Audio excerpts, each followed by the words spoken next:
Greetings, family. What you got?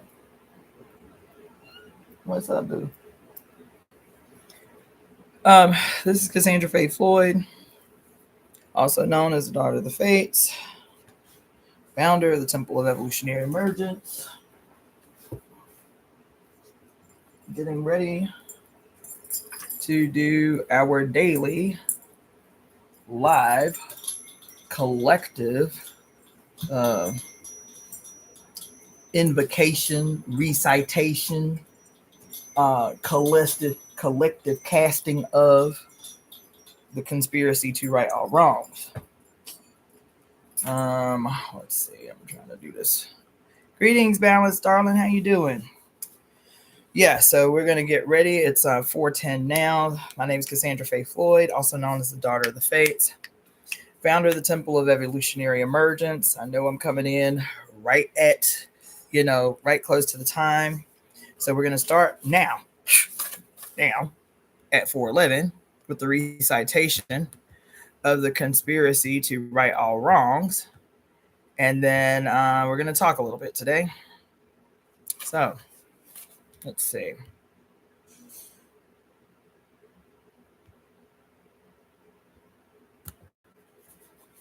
All right.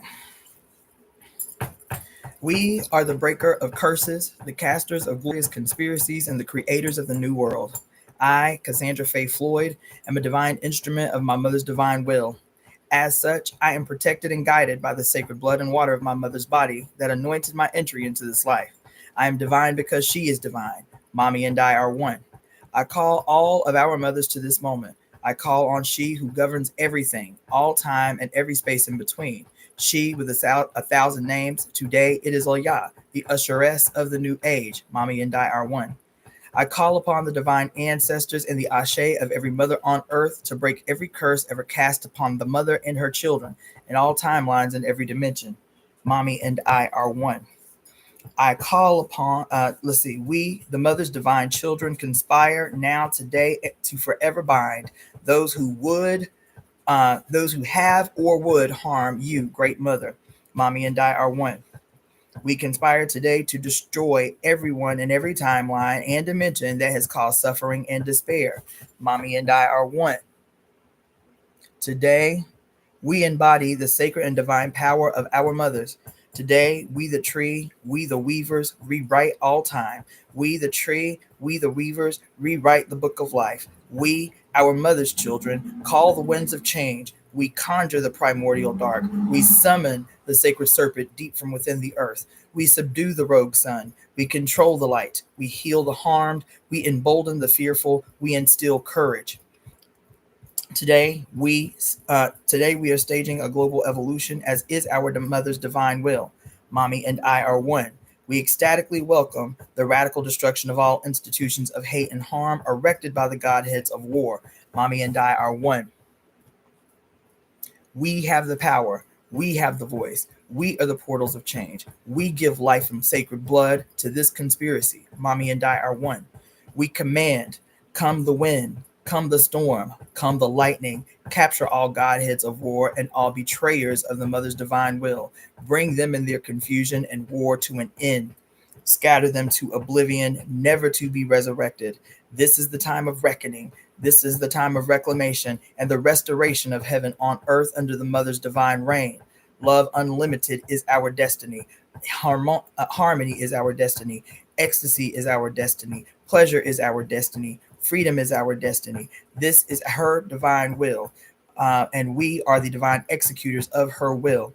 We speak her will into the now to reverberate through all time, all space, and all dimensions. It is as we say forever and ever, Mami and I are one. Mami and I are one. Mami and I are one.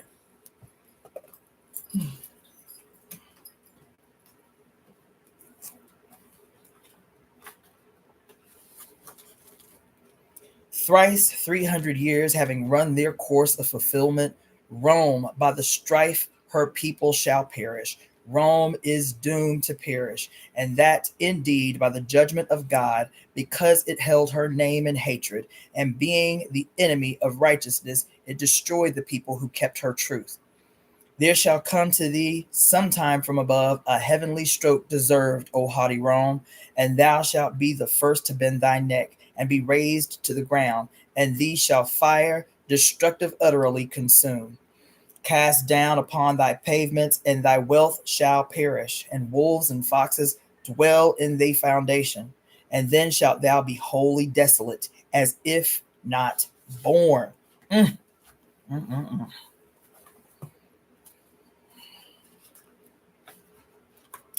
I, Cassandra-Floyd, as a peculiar expression of the almighty divine she, the great cosmic mother, now join in breath with my global family to conspire on behalf of the whole made well. We are breathing these words together to ensure that our home, her body, is restored to her original perfect glory. Her glory is perfect in peace, love, bliss, happiness, and ecstasy. World exists because we collectively will it so. We, as the representatives of the mother's reign on earth, speak this beautiful conspiracy as a single cosmic earthly orchestra to guarantee heaven on earth, in joyful compliance with our mother's divine will. Possessing the power of our mothers, we speak this glorious future now. It is certainly as we say, Mommy and I are one. Ashe, ashe, ashe. Listen, let me tell you what had happened. When I tell you that everything be right on time these days, everything, everything, everything be right on time these days.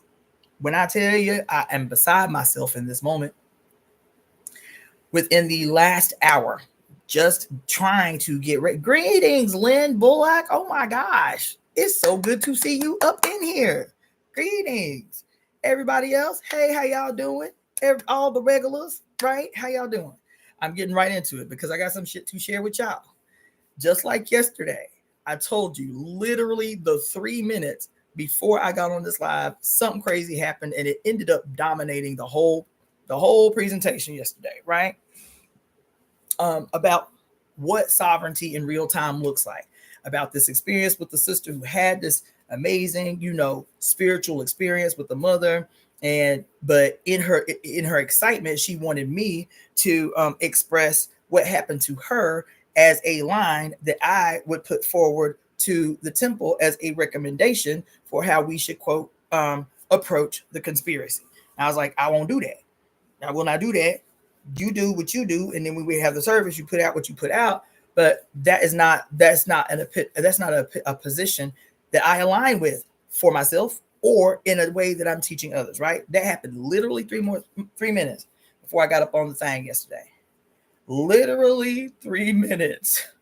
The whole last hour was a succession of conversations, like just what should have been just basic conversations that are leading to what happened literally 3 minutes before I got up on this call. Literally, y'all. Like when I tell you I'm beside myself right now. You understand? So I had 3 different conversations within the last hour, like logistical shit. One about the temple service this weekend, so on, right? And I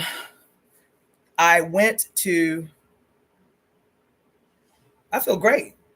Diana, I feel great. I am not dismayed by these revelations. Never. I am never dismayed by these revelations, even if in the moment I might have an attitude, because they happen so consistently and the timing is always unbelievable. I recognize in an instant that I shift from my frustration because this is a confirmation. What happens is a confirmation. So let me tell you what had happened. Okay. I went, as I was sitting here developing this live, I went into my email address to see if any new emails had come through where I needed to email the conspiracy really quick before I got up on the live. And I saw an email from a sister, and I don't think the email at all. I don't think at all it was like ill-intended, but what she articulated in what she called her sadness and anger was, and then the title of the email was something to the effect of like, I forget. It was like something like positive feelings won't help or something to that effect. I was like, okay. So I opened it up real quick And it was like a three paragraph email about what she was feeling as her frustration with spiritual spaces, just talking good talk, but that's not going to solve the problems of poverty and starvation and this and this and this and this. And I responded really quick, very short, but very quick. Like, I don't know how long you've been on my YouTube channel, because the way it was presented, it felt like this thing that she was expressing was her response to me, to like how I articulate things, right? Because there was no preface, so it just felt like, I'm talking to you. That's what it felt like. May not be the case, but that's what it felt like without any context. And so I was like, okay, I don't know how long you've been following my page, but almost exactly word for word, verbatim of what you have expressed, in this email is what I talk about and have done, is what I teach and have done, is what I teach and do. Not just teach, it is what I teach and do, you see. I said, so what you're expressing is understandable, your frustration and sadness, because it just feels like spiritual spaces are always just blissed out and up above and detached from the real world suffering of human beings. I said, this ain't that place. I said, this is not that place. This is not that place. So my presumption is that she must be very relatively new to the channel, and therefore, doesn't know me, doesn't know my background, don't know my history. You feel me? But it's funny because I made up my mind when I was developing this live, I wanted to give it a different title other than today's day and then the recitation of the conspiracy, because for the last 3 or 4 days we have also been having discussions after we read the conspiracy. So I was trying to think about, like, okay, so what am I going to talk about? What am I going to, literally minutes before I got up on here, I was like, okay, what am I going to talk about? I get this email and I was like, okay, this is what I'm going to talk about. This is what I'm going to talk about. Because the 3 previous conversations that I had before I even got up on here, there were aspects of things that was in this email. And then even in these conversations, there were things that kind of, it was just interesting, y'all. These 3 conversations that I literally had within the last less than an hour, right before I got up on here, and how in each one of these 3 conversations with people that I know and respect and love very much, even though they were supposed to be just strict logistical discussions, somehow something was expressed in these conversations that stood out in a way that caught me off guard, that stood out in a way that was like, damn, that's disappointing. 3 conversations in the last hour, topped off by this email while I was trying to think of what I was going to give the title of this. Hold on just a second, God damn it.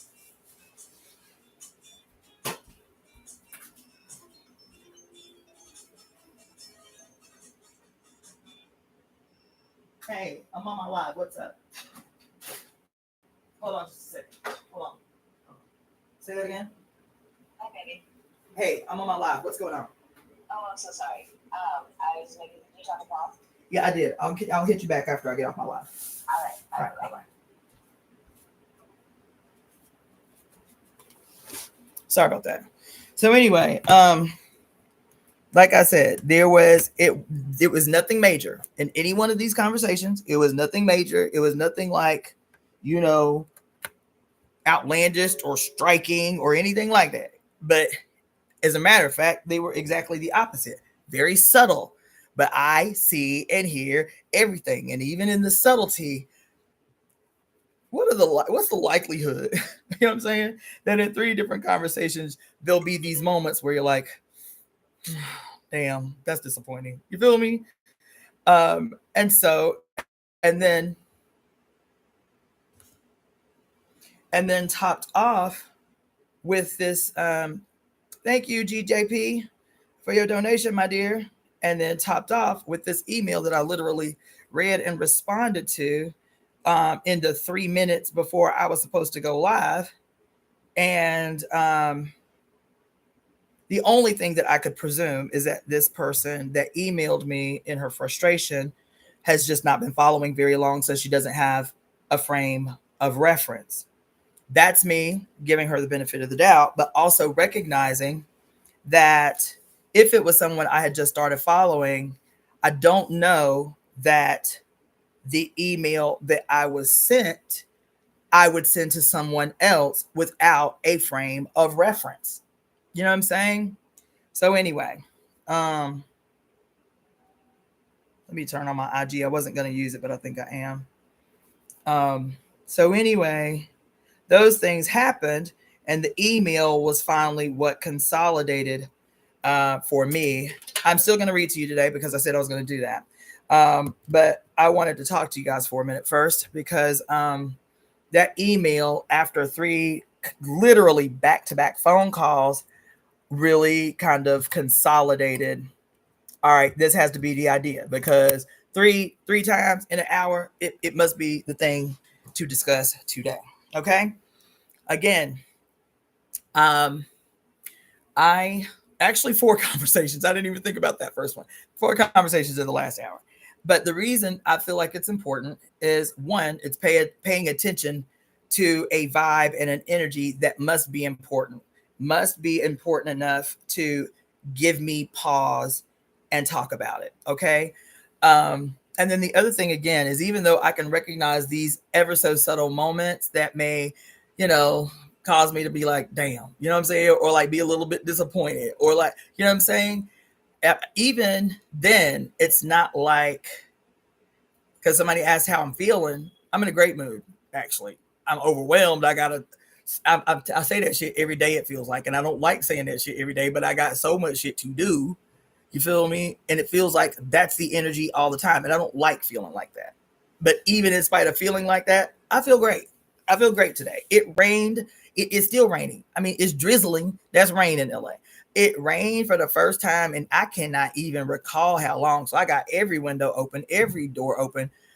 I'm telling you, the rain makes me happier probably than anything I can name off the top of my head right away. I love it. My whole energy shifts, my whole vibe shifts. I love the rain. And so even though the mother saw fit for it just to be a little drizzle right now, baby, I'm taking it in. So I'm in a great mood. The only thing that would make this mood better is if I had a bottle of wine up in this house, which I don't. I digress. So I'm going to talk to you a little bit about the idea that came to me as a consequence of this sequence of events that happened literally before I got on this live. Okay. And the way that I am going to frame it is 2 things. I want to talk to you a little bit about this conspiracy. I'm going to do that probably every day, even if it's only for about 5 minutes, because I recognize, and I'm getting emails every day from new people about wanting to receive the conspiracy. Okay. So the other thing that I'm going to do is I'm going to, and I'm going to do it today. The conspiracy, the ritual, the ceremony that we have been engaged in, I am not going to send this to people anymore. What I'm going to do is I am going to create a PDF from what I have given to you freely since the 20th. I'm going to create a PDF of it, of both the focus of the conspiracy, which is this document that we've bound up, with the direction and execution of the conspiracy, which is in the conspiracy itself, and then what we're going to do on August 25th to collectively conclude this conspiracy or conclude this ritual on August 25th. I am going to create a PDF of it that I'm going to make available on my Etsy. That's what I'm going to do. Because I really want to win with you guys that this is work. This is work, not only work. Okay. Energy is expended every time I do anything for the temple. And what my habit has been, having accepted the conditioning of a socialist organization that was always asking people to, quote, donate their gifts. If you really believe in the line, you'll just donate your gifts. You'll just donate your gifts. You'll just donate. And I have had a bad habit of rejecting reciprocity under the guise of, quote, serving humanity, doing for mankind. It is one of the most dangerous habits, if you have me tell it, how so many people get caught up because they're convicted and because they believe what it is they're behind. And so in their mind, that translates to, well, if I really love it and I really believe in it and I'm really, I'm really about it, then yeah, I'll volunteer my time. And I talked to y'all about this last week. That's not no shit. That's not no shit that will be unfolding once the vision for the temple meets the material world. That is not no shit you will be able to expect from me. I will not be doing it. I will not be doing it. If you, a person who, unites with the line and what we're teaching and what we're trying to accomplish and how we're trying to embolden people and enrich people's lives and assist them in the evolutionary process, and you want to volunteer 1, 2, 3 hours every couple of weeks or every week, fine. That's acceptable. Exploiting people under the guise, under the auspice of you would do this for free if you really believed in it, I reject that shit. I reject it. If you rich, if you wealthy, if you abundant, and you want to volunteer like that 20, 30, 40 hours a week, I'll let you do that if you rich. But just like, because that's not usually the people who be volunteering like that. It usually be the people like I was, working class, single mom, taking care of myself and my baby by myself, volunteering no less in the entire 15 years I was in that organization, no less than, and that was on a good week, 20 hours a week, to 40 hours, 50 hours, 60 hours a week, volunteering under the guilt and shame of, well, if I was really about that life, I would do it for free. If I really believed in it, I would do it for free, and believing that bullshit. I will not be doing that. But what I find in my own life, even having been out of that organization as long as I have been, is I still have default patterns. That are remnants of that. I have default patterns of, I just want to help y'all. I just want to raise y'all up. I just want to give you access to your own power as quickly as possible so that it doesn't take you as long to be able to be fully embodied as it took me. I'm trying to give y'all the Cliff's Notes. I'm trying to give y'all the most direct path. I'm trying to give you what they call it.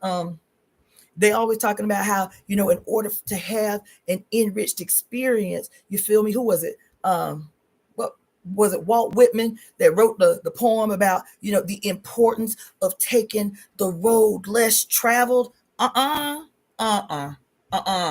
No, not me. That ain't no shit you will have. No, not me. That won't be coming from me. I am trying always to teach in a way that simplifies what was a difficult journey for me, that demystifies what was a completely mysterious, tumultuous, even when I was in the tradition, you got to be careful about what kind of questions you ask. You asking genuinely inquisitive questions on, not thinking about nothing else, but like, this something now I want to know, this is new to me. Like, can these people who are the custodians of the tradition put me on game? And they like, no, that ain't nothing we can talk to you about. They'll tell you that. Oh, no, that ain't nothing you can know unless you are initiated. They'll tell you that. Basic shit. Oh, that ain't nothing we can tell you unless you get crowned. No. No. That is about the denial and rejection of time. But in wanting to put y'all on game, in wanting to simplify a journey that has been deliberately made difficult, kept from you, shit hidden, kept from you, kept secret, and all of that bullshit, what I frequently do is default to volunteering, giving away for free. That's what the brother that I introduced y'all to, he's the only male on the founding committee for the temple, Brother Abasi. He stay on my ass. I appreciate this brother, man. I appreciate him so much. He stayed on my ass. He used to be in the same organization I was in. He's like, comrade, look, I get why. I get the reason why you do what you do. But sometimes I just be wanting to tell you, while you live, stop talking. You giving away too much. Stop. Some shit you need to sell. Stop talking. Give people the very superficial of what you want to say, and then make them pay for the rest. He always on my ass. I get what, and then my response is always, I get what you're talking about, comrade. I understand what you're saying. Yeah, I feel that and shit. And then I'll go and do the same dumbass shit all over again. So I can't keep complaining about the needs that I have to be freed up, the same needs that every so-called self-proclaimed genius had been afforded effortlessly without even a second thought, because everybody just naturally supports what they see as male genius. Not just white males, because that shit has happened all throughout the Black Power movement. We just default. Some males say something brilliant and we gonna volunteer 20, 30, 40 hours a week like I did. Some males say something brilliant and we gonna to support his genius. He need to be freed up. He don't need to be doing the work we need to be doing, because he need to be up in there writing books. We need access to his genius through his writing and his oration and shit. How many women you know that we have done that for collectively? She say, this is what I have to offer the world. You can feel it every time I open my mouth. You can feel it every time I open my mouth. You believe it because you know, just by looking through my life. My whole life is on this internet. Just by looking through my life, just by looking at the things, the contributions that I've made in all of these different spaces, that what she say actually match in the real world what she do. What she say match what she do. It ain't like she just saying some shit. What she say, she has done. What she tell us to do, she has done and tested, so we don't have to be walking through the dark, blind and shit. And then I'm still saying, like, and these men, just like your Jesus. Remember we talking the other day about how Jesus just disappeared and then came back at 33? He ain't had no street cred. Didn't nobody know him. He ain't had no people that could speak on his behalf about who he was and what he could do. And guess what? Everybody just started following this nigga through the wilderness. Just on the strength of what came down. That shit sound brilliant. That shit sound brand new. That shit sound like some new shit. We ain't never heard no shit like that. Yes, I'm gonna cast away everything in my life. Gonna cast away my riches. Gonna cast away my life and shit, and just follow this nigga through the wilderness. And y'all did that. Y'all did that. You ain't gotta get. He ain't have to have no street cred. He ain't have to have no background. He ain't have to have no motherfucking resume. Nothing. He said, "Look, y'all. I know it's gonna be hard for y'all to believe, but I'm God. You understand? I'm God. I came here to save the world. You feel me? I came here to make sure you ain't have to suffer eternal punishment and damnation and shit." And people's like, damn, that sounds good. 2,000 years of tradition. And they're like, you know what? That sounds good. We gonna follow this nigga wherever he go. We gonna do whatever he say. How many women? You ain't even got to go that far.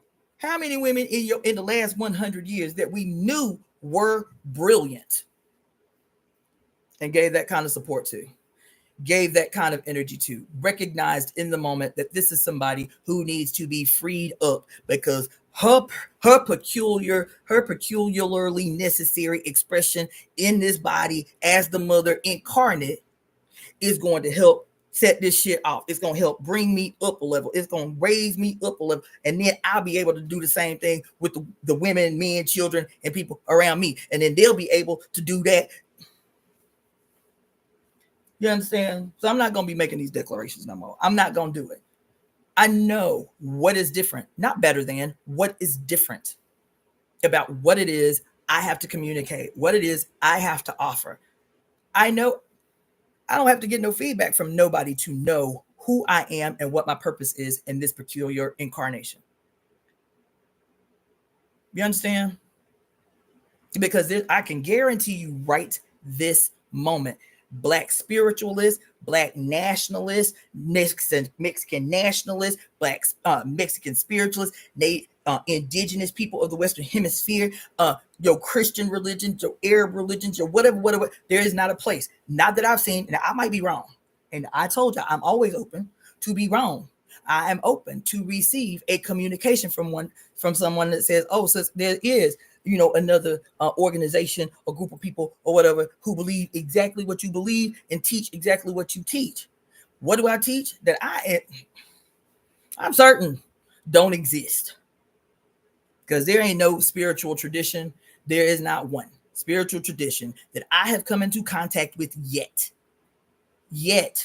that centers above all else as its primary, unflinching, unwavering tenet that the religion is the honoring of individual sovereignty, the guarantee of a protection, a collective protection of individual sovereignty, and honoring that individual sovereignty is what guarantees the ability to experience life pleasurably and ecstatically, joyfully and happily.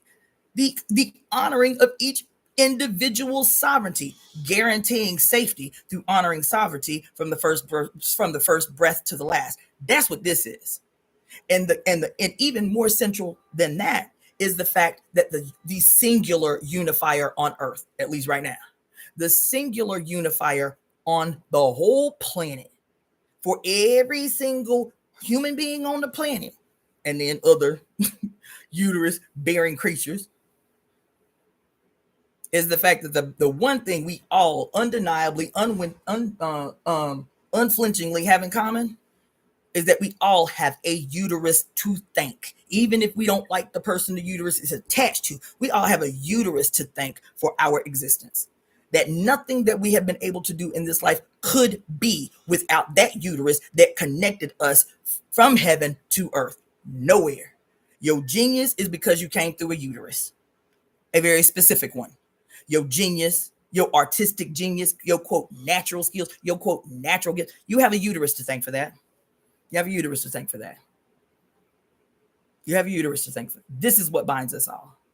You understand? So I know, and that's the other thing. Me too, being convicted that this is the missing link, that we must honor each individual's sovereignty. If we do that, there's no way we could harm other humans. And what's the basis for guaranteeing the each individual's sovereignty? Is the respect for the process. What's the process? The fact that you as a spirit, you as the mother, wanting to experience herself in a way that only you in the flesh could provide, petitioned a very specific uterus from a specific genetic line, that this is the only incarnation, this is the only way this incarnation could happen, through this uterus that is possessed by this woman from a very specific mitochondrial line that gave rise to the mother as you in this moment. That's why we talk about the goddess, y'all. The goddess is a material force. It's not ambiguous. It's not separate from where we are. It is fully embodied. We guarantee each other's sovereignty because we love our mother. We respect and are grateful to her for allowing us to come through her to have this peculiar experience that will never be replicated in all of time, in all of space, and in any dimension. You as the you that you are is necessary because it is that specific and that unique. And it's not just the mother that gave birth to you that makes you unique. It is the very specific set of millions of circumstances that one of those circumstances off you would not be who you are in this moment. We have to recognize the value of who we are. We have to pay reverence to the person that decided to allow us to live in her body so that we could be who we are. And that if we honor the process, if we love the person that gave birth to us, I know that's a sketchy situation for a lot of y'all, but I'm talking about if you even love your own wife, and even if you don't quote like your mama or love your mama or whatever, or don't know your mama, the one thing you can still say every morning is, thank God that I am who I am. And in recognizing that and honoring that, I have to at least say, thank my mother for saying yes to my life when she could have said no. Even if you don't like her, even if you don't love her, even if you hate her, the one thing you all can say is that I would not be the me that I am if the very specific uterus that held me safe for 9 months did not exist. So these some things we have to get the fuck up into, because some young person emailing me about, and I get it. I have had that frustration. But don't presume that that y'all know by now, those of you who've been following me in the time. If you wouldn't say what you want to say to a fucking man, don't say it to me. Just don't. Just don't. If you was paying $260,000 for your education, and because you have made this radical investment in your education, you do not say that shit to your professor, particularly those with penises, don't say it to me. Don't say it to me, because I'm giving you more than any professor ever would in an entire curriculum, in an entire degree. I'm telling you, I have been giving you more because I'm $266,000 in student loan debt. And everything that I have in my brain, I be trying to disseminate in a way, and not just disseminate, and translate in a way that you can eat off of it without having to listen to all the jargon from people trying to keep secrets from you, trying to prevent you from becoming, quote, as smart as they are in their own mind. You feel me? I didn't mean to get off on that, but I just want to say, because there's several things that I want to say. This is the reason me perpetually defaulting, because though I am calling it into existence for people to begin, not just me, but yes, me, to recognize the value, the what I call the peculiar expression of the mother in this moment, the value, the genius embodied in this peculiar personification of the mother, and do support me the way you would if I was saying exactly the same thing that I'm saying verbatim and happen to have a penis. It wouldn't even be a question. It wouldn't even be a question. Somebody would be like, why is she paying rent? She need to be doing speeches. She needs to be doing stadium-wide seminars. She needs to be writing. She don't need to be doing nothing else but sleeping and dancing and writing, so we can have access to this brilliance that is still fucking imprisoned to a certain level, because she cannot be freed up enough to just meet her basic survival needs. And it'd be a non-issue. Let some nigga come out tomorrow and take every transcript of every video that I done in 5 years. Somebody was like, God damn, bitch, I did a reading for a sister yesterday, an elder. And she was like, woman. She said, I've only been following your page for 3 months. She's like, but how long you had your page? I said, like, really promoting on my page, like really using my page? 5 years. 5 years ago was when I read The Great Cosmic Mother. She said, just 5 years? I was like, yeah. She was like, you got 483 goddamn videos on your page. I was like, yup, you're right. You're right. She's like, I don't know how I'm gonna get through all this. She said, but I'm just gonna tell you, I listen every day. I'm trying to make it through. I'm gonna listen every day. Let some nigga, let some man, let some cracker come up on my shit and take every single transcript of every single video that I have done and read that shit line for line verbatim. And in a month, people will be like, oh my God, this is unlike anything I've ever heard. He is amazing. I'm going to follow him wherever I've even made the joke in the past. There's a white male who is a friend of mine here in LA. We were talking one day and I was like, you know what? It occurred to me just in this moment. I said, I've had this shit all wrong. He's like, what you mean? I said, I got an idea. I said, I know what I have to do, because the message is everything. The mother's message is everything. That's what's important. I was like, I get it. I understand what I had wrong. He's like, what? I said, you know what? I'm going to assign you to the task. Young, male, white, man, upper middle class status, college graduate. That's what we going to do. That's what we going to do. You're going to become the face of this shit. Here I am wading through weeds and trudging through the swamps and shit. I was like, I had this shit all wrong. All I got to do is make the face of the shit upper middle class, white male, college educated, good looking person to be the face of this shit. And this shit would have took off 2 weeks after you made your first post. I was like, yeah, you got to be the face. he just started laughing. He was like, I understand what you mean. I understand what you're talking about. Yeah. it'd be a non-issue. It'd be a non-issue. You understand? And so, at bare minimum, in lieu of having a base of support that, and I'm not talking about y'all. I'm just venting right now. But in lieu of having a base of support that really internalizes the gravity of what it is we're embarking on, and internalizing that shit and investing in that shit, the way the average person will invest in absolute utter bullshit. What's that motherfucker name in Texas? Joel Osteen. And they say that his regular weekly Sunday service, which is hosted in a stadium, not a church, in a stadium every Sunday, in person, 25,000 people every Sunday. They also live stream his services every Sunday, and there are estimates of what, 50 million viewers worldwide. 50 million.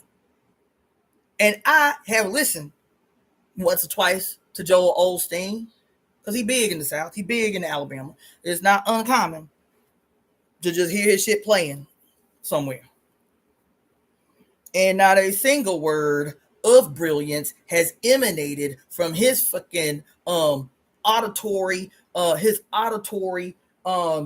orifice once. Not once. Not once. Not once. Not once. Because what did I tell you? The reason these motherfuckers can thrive is because the standard that has been culturally set across the board everywhere is a standard that glorifies mediocrity. Yeah, it does. It rewards mediocrity. Yes, it does. Yes, it does. And it's some really insidious shit for why mediocrity is the standard, for why mediocrity is always disguised as genius. There is a very deep and insidious reason why. And I just told you why. Because Jesus was mediocre. I just told you, this nigga didn't have no street cred, didn't have no relationship to the custodians of the tradition that has existed among the Hebrew peoples for all this time. He ain't know none of the ceremonies. He ain't know none of the execution of the rich. He wasn't tied at all to the traditions of his ancestors. He was mediocre. He was mediocre. He was mediocre. Motherfucking hippie. You know what I'm saying? Traipsing through the land, didn't have no home. He was mediocre. It's mediocre, Jesus. You feel me? He becomes the standard. And it's everywhere. When you look at the hero's journey as played out in every single solitary movie you watch, this classic, 12-step program for the hero, right? The process of the hero going through the hero's journey. I was just sitting here watching some shit last night. I was like, oh my God, it literally is everywhere. Mediocrity has to be the standard. So when he has his moment of epiphany after going through the underworld, you feel me? After going through his, what do they call it? His liminal phase. And he emerges because of some fucking epiphany he has as something new. Then yeah, for a person whose starting point is mediocrity, any single solitary sliver of progress looks like genius shit. That shit. I rewatched yesterday that movie I was telling y'all about some time ago, part 2 of the movie Shazam. I really want to do a deep dive not only into Shazam, because the predecessor to the movie's Shazam is the movie Black Adam. I think that's the name of it, with The Rock. Black Adam is actually the predecessor to the movie, to the Shazam movies. But even this theme of mediocrity disguised as genius, mediocrity disguised as heroism, it's every even in Black Adam. So we watching Black Adam and like we see The Rock and he all strong and he come out defending the defenseless and it's the whoever the hell they was, the so-called heroes, the so-called good guys who are actually just global police with powers, you feel me? And so they go because they got to defeat Black Adam because his power is too much. And so they tell him to kneel. They tell him to kneel, right? He is a primordial, you know what I'm saying? Coming up in here, murking the bad guys. But he the bad guy. He the villain where the story is concerned. Black Adam, The Rock's character, is the villain. You feel me? And even when you find out the actual story, you find out that The Rock, the way he got them powers because he too was a basic ass, sniveling, groveling coward in his baby. So back in the ancient days, you feel me? They always thought he was the hero that saved the people from this terrible, terrible entity that was looking to acquire some demonic powers to hold the world hostage or some shit. But no, he wasn't. Black Adam, The Rock, no, he was a coward. He was a coward. And come to find out, this statue that they had built of who they thought was the hero was actually the coward. That the way Black Adam got the power was because his son was always a rebel. His baby, his child, the child was 11.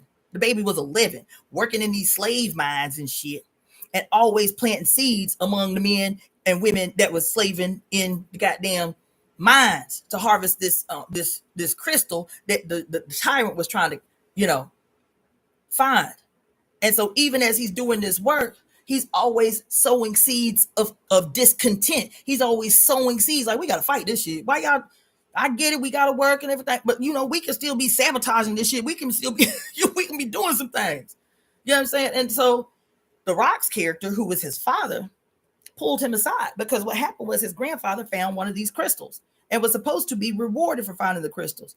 And instead, what they did was kill him, take the crystal, and toss his body over the ledge, over the cliff.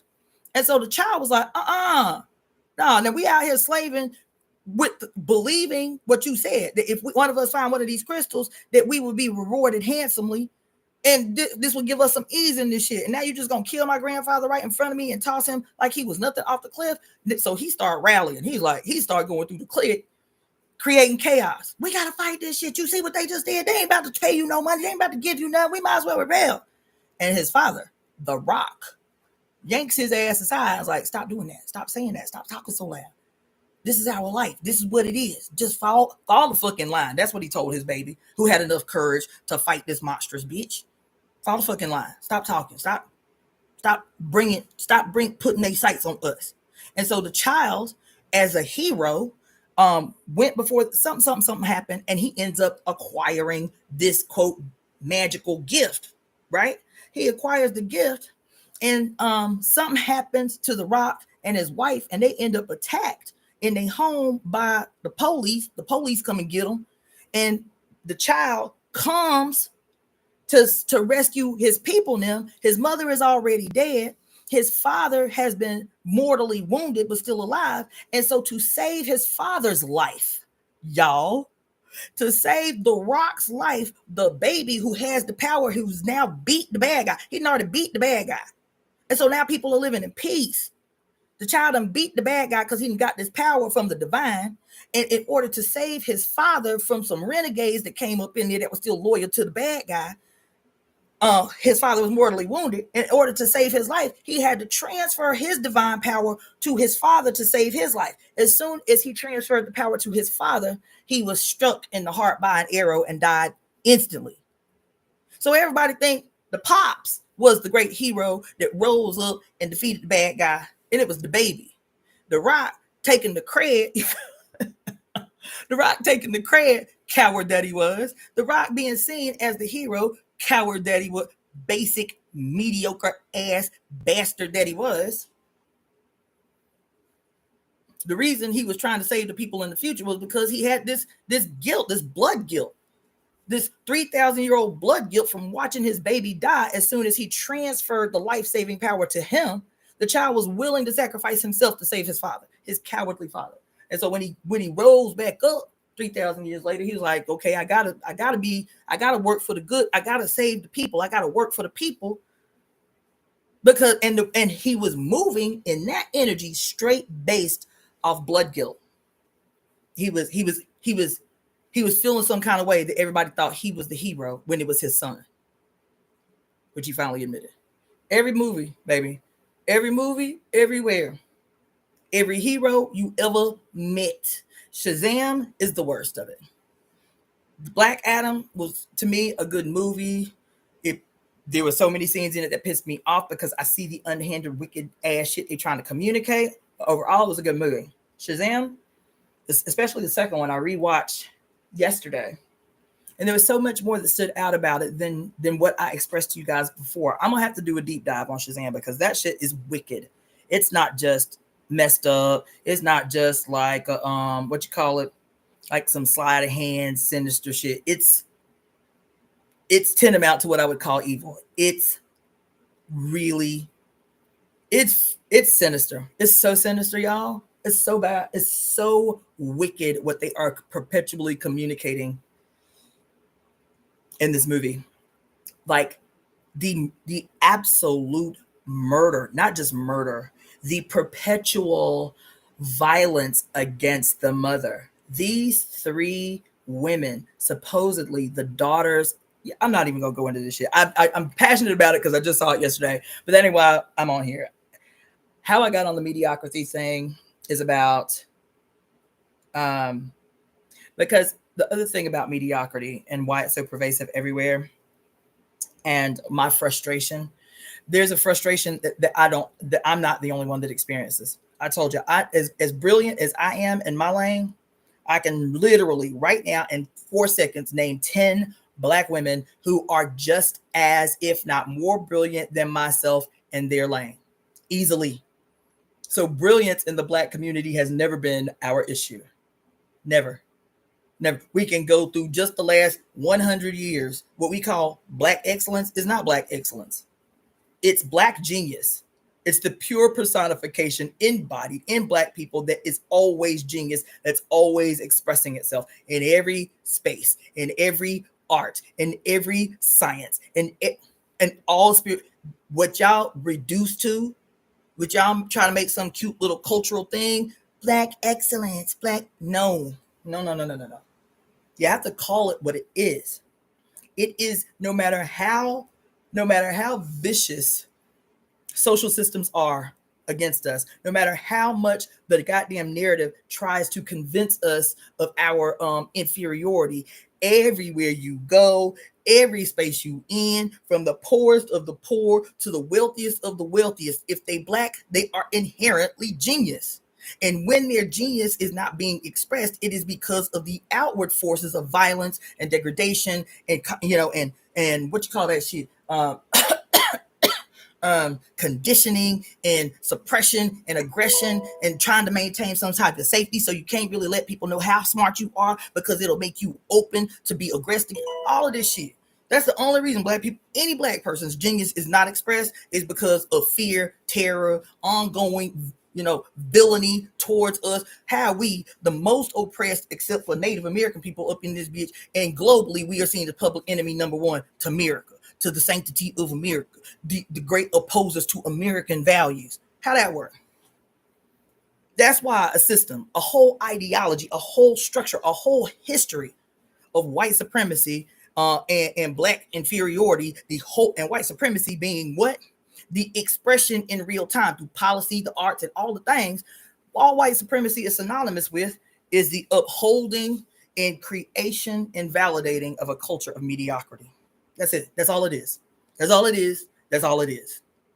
That's why white genius, white supremacy had to maintain inaccessibility to the same information, because if we let these niggas know what the information is, if we give them all the 411, if we give them the access to our universities, it won't take no time before we are exposed for our mediocrity. It won't take no time for these niggas to expose us. That's why we got to deny them access. You think it's just because white people hate black people. That's what you think. It's just racism. No, it ain't.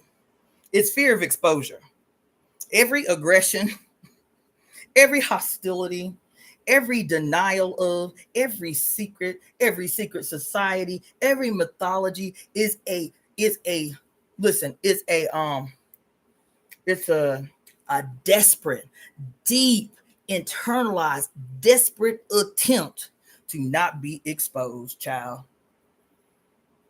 If you want to give real reason to why there is such an irrational hatred towards blackness, not just from white people either, by the way. If you want to understand globally, wherever you go, why there is a hatred, why there is a fear of, why there is an acceptance of mythologies about who black people are and what our character is, everybody's fearful of exposure. And that fear of exposure, as opposed to the welcoming of the opportunity to see genius embodied in the real world, that fear of exposure that other colored folk experience is their internalization of importance in proximity to whiteness, in proximity to white supremacy, which is an ideology based in attempting to disguise mediocrity as genius. And the only way that that shit can happen, the only way it can work, is the radical global denial of, suppression of anything that would remind people of black genius personified in the flesh, in the real world, everywhere, every place, everything that they touch. That's why my life is not fully supported. That's why the 10 sisters that I told you I could list in 4 seconds who are just as brilliant, if not more, in their lane. That's why them women who have no business working jobs where they are literally slaving to maintain just a base level of existence. That's why, because their level of genius embodied in a white person in general and in a white male in particular would have the whole thing, the whole golden road laid the fuck out before them. Tell me, you want me to tell you the evidence in real world in real time today? There's a show that just started getting promoted maybe a week ago on Max. I just got Max. And on Max, I said they are so butt naked with this shit till it stupefies me. It stupefies me. Just the promotion. I said, I'm gonna have to watch this bullshit and ass bullshit because of the audacity of just the promo. This shit is audacious. Child, it's called, I think it's called Mountainside, something like that. The story, it's a new series on that. The story centers around 4 white guys, Jewish white guys, 4 Jewish white guys who are like tech moguls. You feel me? Now, this is just from the little 2-minute promo that I've been seeing over and over and over and over and over and over and over again. You can't turn on Max without this being the first promo. So it's brand new. But in this 2-minute promo, they say everything that needs to be said for you to know exactly what this shit is you about to watch. They say, they go to this mountainside, this mountainside mansion, like modern mansion, surrounded on all sides by forest and snow, and it looks like they just going like on a homeboy like escape, like a retreat or something for the wealthy, right? Because it's just them. It's like this space they've rented and it's just the 4 of them. And then they start pulling out maps of the globe. They start pulling out like plans to post on the wall. And then one of them says, here we are. This motherfucker say in the promo, y'all, here we are, the 4 smartest men in America. If we do this right, we can own the whole world. That's in the promo. That's in the 2-minute promo. That's what he's saying. So they got maps of the globes, right? They got maps of the globe. They got strategies written out. This 4-day weekend that they own, that you think is just going to be some homeboys getting together and drinking and shit. And then this white boy say, here we are, the 4 smartest men in America. He didn't say the richest. He said some subjective shit. What's your frame of reference for being the smartest motherfucker in the United States? What's your who have you compared that against? What top brilliant thinkers have you compared that shit with? I see. That's some audacious shit. These 4 white men. I said, this little short promo did me, y'all. I said, damn, that is a hell of a statement. Not just it being a hell of a statement, even if they believed it to be true. The deeper audacity of that little clip is 4 wealthy white men alone in a space making a declaration based on their whiteness and their maleness that we confidently, we the smartest motherfuckers in the United States. Who would imagine the 4 smartest men in America getting together? If we play our cards right, we can own the whole world. That's what he said. So I was like, I'm gonna need to watch this bullshit. I might not be able to get through the whole thing because just the goddamn promo set my whole nervous system on override. But if they have the audacity to say some shit like that in a 2-minute promo, like that's the shit you winning people to, there's gonna be some slick ass, sleight of hand ass shit that I might need to analyze for the many, and I might need to subject myself to watching this shit so I can expose that shit they keep hidden in plain sight to get you in your self-conscious mind, in your limbic system, your fucking behavior, where you just move off what you accept in your subconscious mind to get you to move against your own interests. That shit. I said, this fucking commercial is, and when I tell you it's playing, every time you turn on Max, it's the first thing you see. They marketing the hell out of this shit. Their audacity knows no bounds. They ain't got to have proof. They ain't got to have evidence. They ain't got to have no statistical analyses done to come to no motherfucking conclusion about how you the 4 smartest motherfuckers in the country. Imagine. Boy, bye. And then what I might have to do is not even approach it by watching the shit for the hidden things and the sleight of hand. I might need to watch it to prove and mark down timestamps and shit, the evidence that these motherfuckers is dumb as a box of rocks, making a self-proclaimed declaration of being the smartest motherfuckers in the United States. I might just need to show you what mediocrity looks like and how mediocrity, oh, that shit set me off. Oh, that shit set me off. Imagine. One of these motherfuckers couldn't have been 30. Talking about we the smartest people in the country. What? Excuse me? Huh? Ew. Just ew. Just ew, ew, ew. I'm telling you. Is anybody else going to teach you that? Any other panel discussion of intellectual collegiate thinkers talking about racism ain't what y'all say it is. It's not. Y'all out here always talking about, ending the systems of oppression and white supremacy. Y'all always talking about we're out here to fight against racism. What is that? Why are you fighting against that? Because you don't understand the basis of it. The basis of it in its origin, child. The basis of it at the moment that Pope wrote a papal bull for the first time declaring a spiritual difference in the races, declaring race as the basis behind the solidarity of Europe and the church. That if they don't look like us, these people that you coming in contact with in the colored world, they are outside the sight of God, and do with them what you will, and know that your soul is safe. That's the underpinning of genocide. Was that there was a declaration for whom they all could, which all of them agreed. Oh, whiteness is what gains us access to heaven. And so the things that we won't do to us, white people, we can gladly do to colored folk, you feel me, and not have to worry about our salvation. Why could they take that position? Because their figurehead, known as the Pope, gave them permission to reign hell on earth. That's what he did with that declaration. So you out here spinning your motherfucking wheels talking about fighting against racism without understanding what the declaration by the church to establish race in the first place actually meant. It was a political statement. It was a political statement.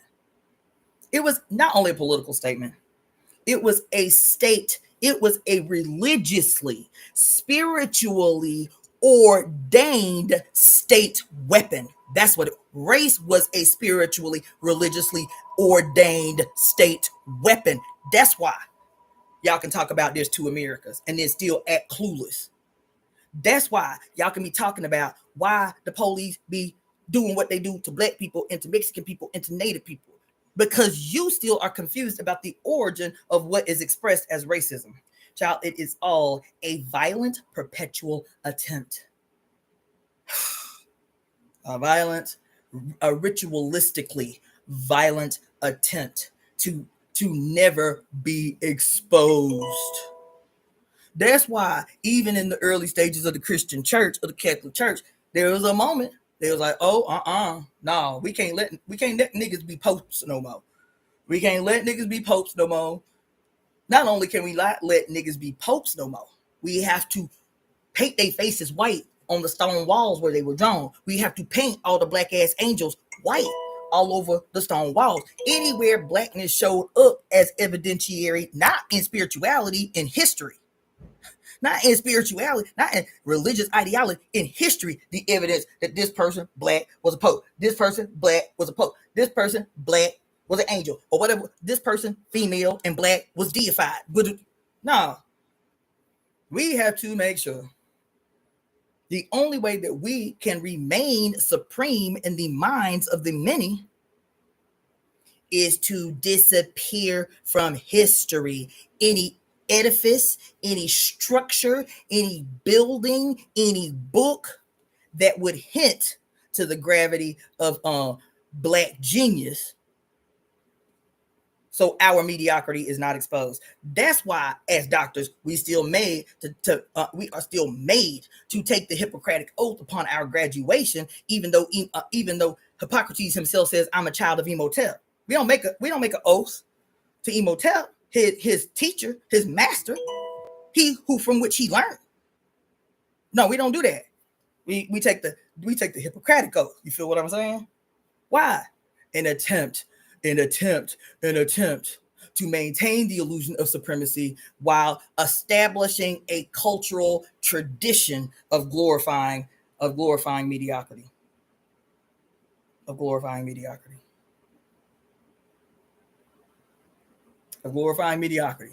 I'm telling you what it is. And that shit remains. And because we are so proliferated and distracted by noise and busyness in the form of social media and music and all of these institutions, we cannot see what is. They don't have to hide anything. They can tell you in your face. And because your brain is so proliferated and distracted, you cannot see what is literally 3 inches in front of your face. Celebrating Black excellence. Huh? No, baby. We call it what it is in the hood. In the hood, when you solve a problem that you shouldn't have been able to solve using 2 things that were seemingly unrelated, and then you have a eureka moment and you bring these things together to solve this peculiar problem, what do we call that? We call that ghetto ingenuity. Don't we call that? What's ingenuity? It's genius embodied. Ingenuity is genius embodied. Genius materialized. That's ingenuity. We call it what it is. That even without an education, that without even being, quote, a genius by the standards established by mediocrity. Did you get your high school diploma? That's the establishment of genius. That's the evidence of genius established by mediocrity. Did you get your college degree? You can't work here if you ain't got no bachelor's degree. You can't work here if you ain't got no master's degree. You can't work here if you ain't got no PhD. So we struggle to acquire what they have established from a place of mediocrity. What is the evidence of our commitment to the acquisition of genius as established by the mediocre? I did it. I got 4 fucking degrees. Meanwhile, from the time you start that shit to the time you finish, I was in medical school 10 years. From the time you start that shit to the time you leave, and you thinking in your head like, damn, am I an asshole? Like, am I being arrogant? But why I'm smarter than everybody trying to teach me? Not based on the acquisition of information, based on a deeper genetic sense of knowing. Something deeper inside me, frustrated by having to learn from my children. Being the mother of the fucking planet. That no matter how old a motherfucker is in the room, by virtue of me being both black and female, I'm always the oldest motherfucker in the room. Always. Unless I'm in a room full of black women. To be frustrated and not have the language to articulate why I got an attitude. I'm paying for this information. Why is some colored person's history and science and skill being taught to me by some 30-year-old white person? Huh?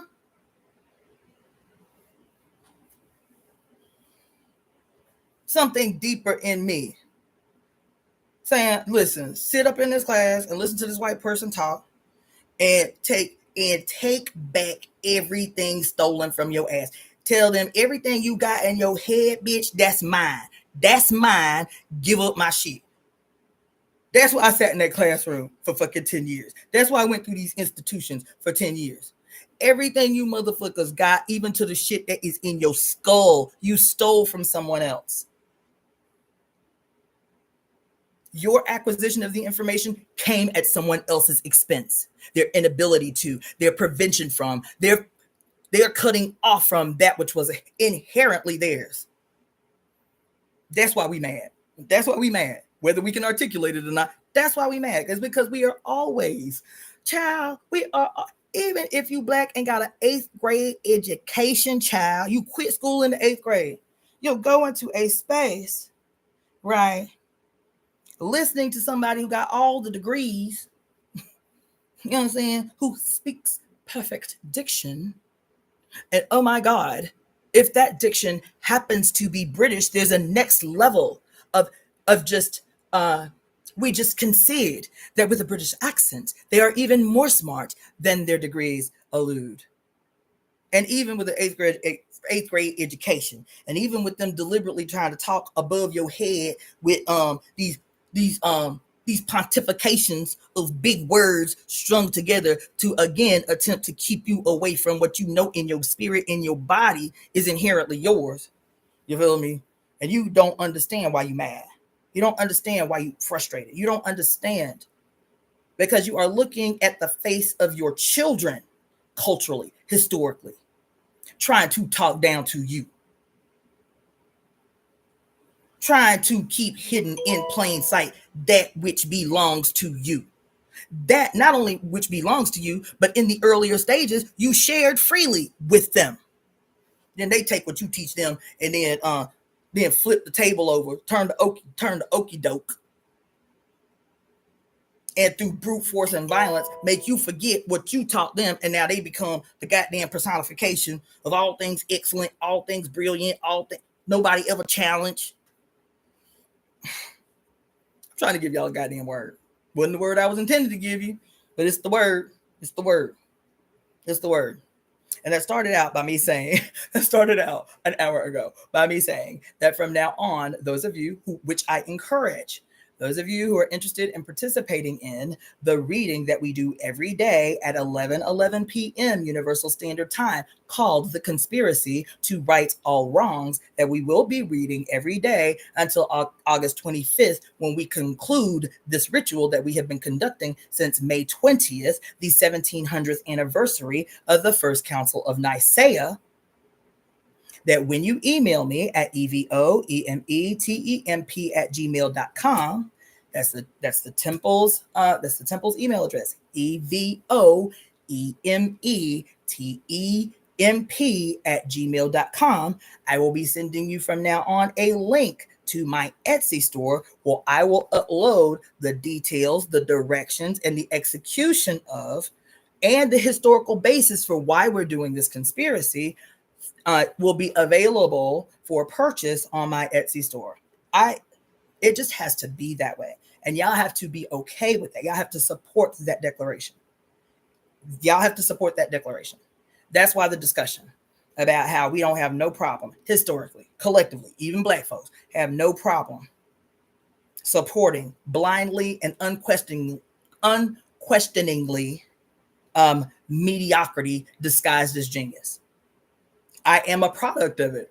My grandparents, both my grandmothers, uprooted their lives, took their children with not a penny to their name to follow behind some white man in the South, making a declaration that he has prophesied the end of the world and that the only place that was going to be spared was those who had heeded the call and moved to Edwin, Alabama.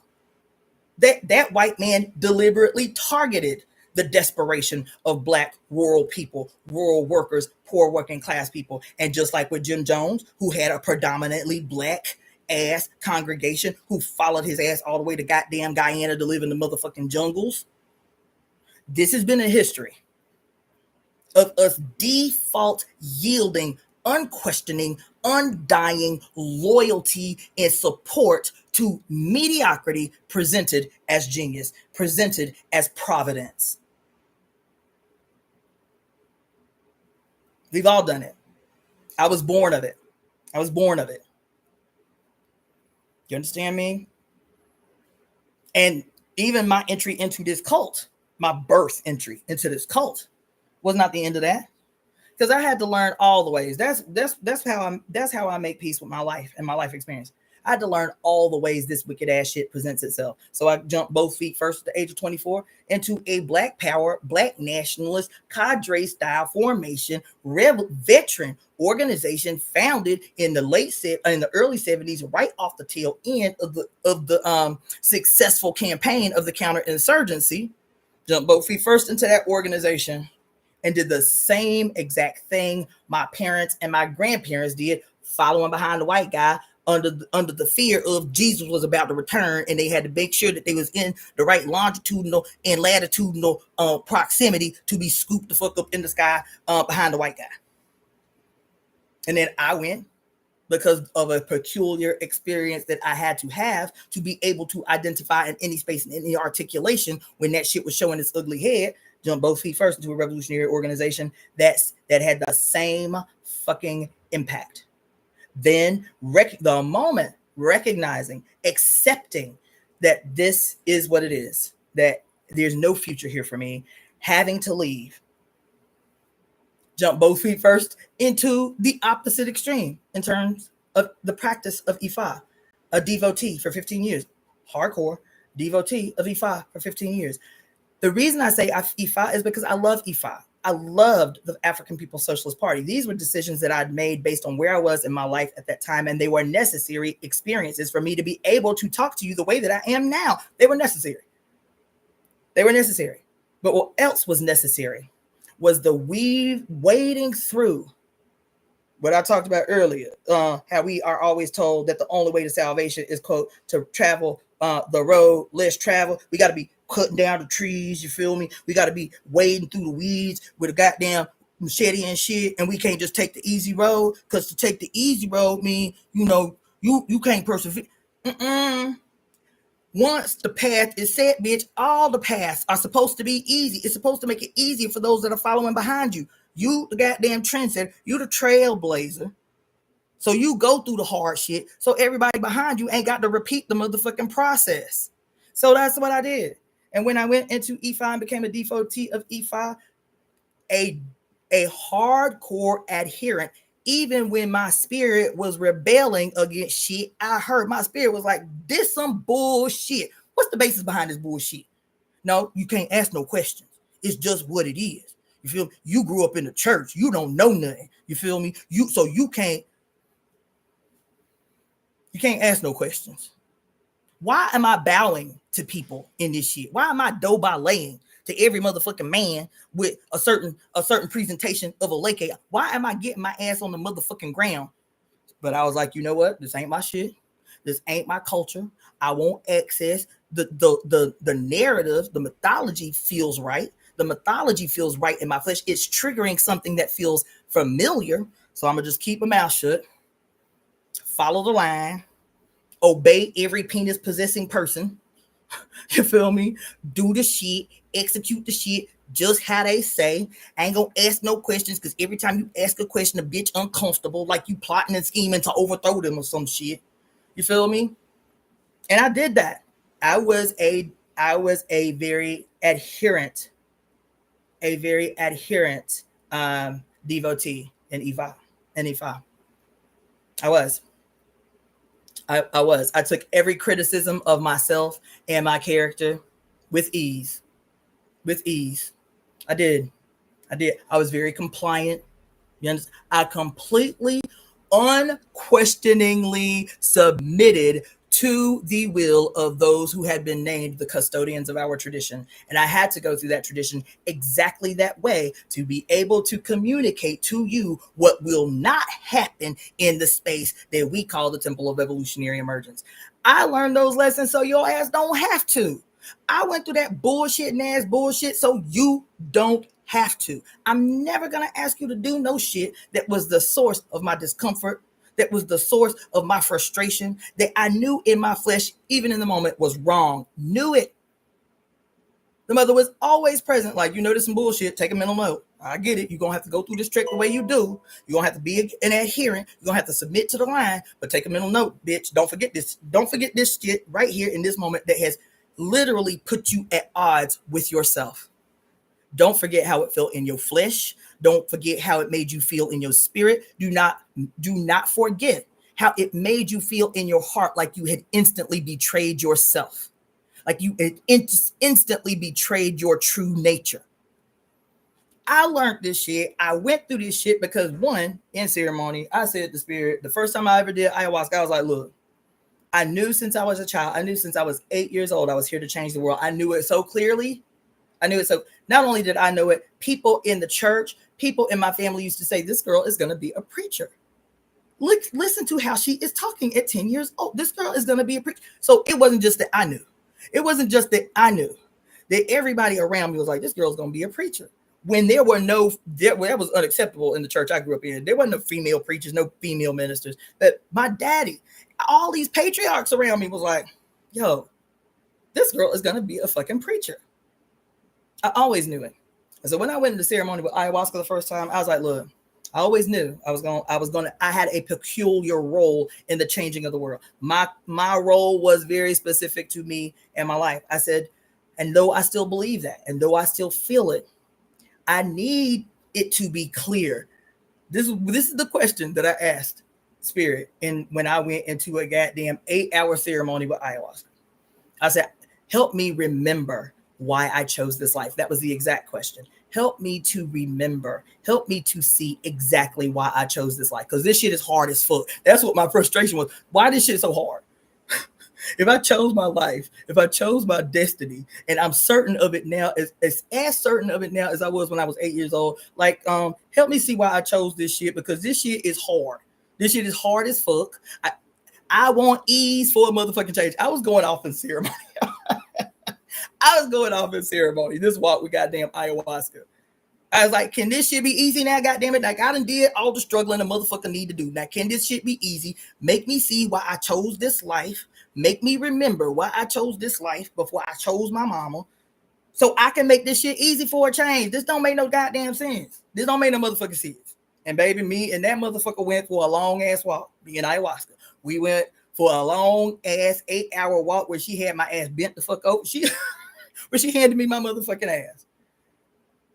One of the things that she said was, even though you chose this destiny, Cassandra, you still have a right to say no. She said, you still have a right to say no. I said, for real, I still got free will? She said, yeah. I said, then I don't want to do this. This is my first time taking ayahuasca. I said, I don't want to do this shit.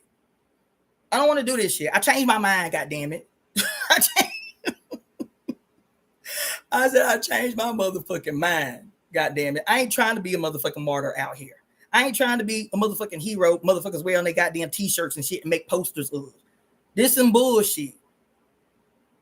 This some bullshit. I don't want to do it no more. And then she said, that's your decision to totally calm. That's your decision to make. She said, but this destiny that you chose is your own. No one else will do what you chose to do. It will not happen if you do not do it. This particular road that you own, this road that is specifically yours, this is the impact that it will have on the world if you do not accept what you chose for yourself, for your life. So we just need to let you know that you can still say, hell no, I don't want to do this. But just know that decision that you made I was like, I was in there like a baby. I don't want to. I changed my mind. Fuck this. I don't want to do it. I was in ceremony. I'm in ceremony, y'all. Sitting on this man's bathroom floor with all the lights on. I completely broke protocol. I'd have turned all. I said, I'm ready for this shit to be over. I don't want to be in ceremony no more. Turning all the lights on. I was like, man, run me some bath water so I can come up out of this shit. I staged a whole goddamn offensive in that bitch. I said, turn this mother, all the lights on. Turn the lights on. I'm ready to come up out of this shit. In this man's house, butt naked, saying, run me some bath water so I can come up out of this shit. I'm ready to be done with ceremony, goddammit. She's like, look, she said, you still got a little ways to go, boo, so you might as well get comfortable. I said, I ain't trying to hear that shit. I'm talking out loud like I'm talking to y'all. I ain't talking in my head. I'm talking out loud. I ain't trying to hear that shit. I said, yo, can you bring me my phone so I can play some music up in here? I need to play some crunk music. All that goddamn ceremonial music you playing downstairs. I ain't trying to hear that shit. I'm not trying to hear that shit. I need some club music playing up in here. I'm ready to come the fuck up out of ceremony. I don't want to do this no more. I don't want to do this shit no more. I had a whole ass attitude. And when she said, this your decision to make. All you asked us was to help you remember why you chose this life. That's all we showing you. Ain't nobody in here to force you to do what you signed the fuck up to do. You chose. You said, that's the life I want. You said at the beginning of the ceremony, help me remember why I chose this life. All we doing is answering your request, bitch. You ain't got to do it. I said, child. I said, listen, I changed my mind. I don't want to do this shit. And I specifically said, because with ayahuasca, unlike other psychedelics and like other drugs, baby, every single solitary second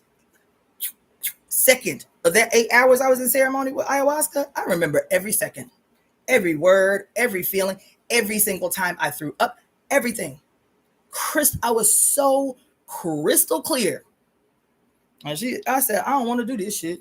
I didn't know it meant I was, as a matter of fact, there was a bunch of voices present, by the way. It wasn't just, quote, Mama Ayahuasca. There was a whole host of motherfuckers up in the space with me. And this one voice says, what did she say? She said, Cassandra, I don't know why you staging a contest in here. She said, haven't you been teaching people for the last 5 years that we, talking about us together, we are the birth givers of the new age? Hadn't you been saying that? You've been teaching on your YouTube channel that what this movement, Pluto and Aquarius for the first time and this, you've been literally word for word saying that this is the representation of us being alive in this specific moment, us resting in that space in between the last age, the age of Pisces, in our transition into the Aquarian age. We are the birth givers of the new age. That's us. Those of us who are conscious in this moment. We the birth givers of the new age. We are the usherers of the new age. And these are the birth pains that we're experiencing, right? Had you been saying that? I was like, yeah, I've been saying that. I didn't know you motherfuckers meant literally. I didn't know you motherfuckers was gonna have me in this man's bathroom sitting in piss and shit, y'all. I'm telling you, my ceremony was crazy. Sitting in filth. Crack the fuck open talking about giving birth literally. I didn't know y'all meant literally. That's some shit I was saying figuratively. And do you know what she said? She said, bitch, who do you think Mary was? I said, I don't understand. She said, who the fuck do you think Mary was? I was like, I don't understand what you're asking. She said, Mary, that y'all have personified as an actual person who gave birth to an actual person named Jesus, was not that. Mary was God giving birth to the new age. That's who she was. That's why she had to be by herself in the motherfucking manger, because she knew at the time that she was giving birth to the new age, she said at the time that she knew she was giving birth to the new age, what did she have to have? She had to be by herself. She had to be in that manger with the animals, right? But she wasn't the only one there. Who was there? Her husband. And who was he? He was her witness. Why did he need to be a witness? Because she knew, not him, she knew that if she had not had a male witness to what had just unfolded up in there, nobody would believe she was God. nobody will believe what she was capable of doing, quote, as a virgin giving birth to the Messiah. She wasn't the virgin giving birth to the Messiah. This bitch was God giving birth to the new age. Jesus was the personification of the new age. And what did she give birth to? Just like the Bible said, she gave birth to God. Why? Because only God can give birth to God. Jesus ain't God because some mythological father God in the goddamn sky, bitch. Jesus was God because his mother was God. And she knew she had to have a quiet, protective witness to speak on her behalf, because if it had come out of her mouth, nobody would believe her. Her husband had to say, this is what we witnessed. This is what we saw. God give birth to the new age. God give birth to the face of God in this age. I was like, oh my God, this too much. This too much. I said, this is too much. This too much. I said, I don't want to hear nobody no more. I don't want to hear nobody no more. Everybody stop talking. Now I'm in the bathroom by myself. That's how prolific these voices were in my head. So I turned up my music. I got like the most thuggish. I'm in Atlanta at the time, so the most thuggish, like Atlanta based, like crunk music I can play. I got that shit jacked up. Meanwhile, motherfucker downstairs still doing ceremony, listening to his jungle music with ayahuasca. I'm upstairs cutting the fucking clown, trying to force myself out of ceremony. I said, this is too much. I can't hear this shit. I cannot. I can't do this shit. I can't hear this shit. Every single song I played, no matter what it was, she was speaking through it. I'm telling you, speaking through the song, like loud, speaking through the song. She said, no matter what you listen to, my love, everything that you listen to right now, everything that you listen to right now was created for this moment. I said, this is too much. When they wrote the song, they didn't know that they was writing it for this moment. They did not know it.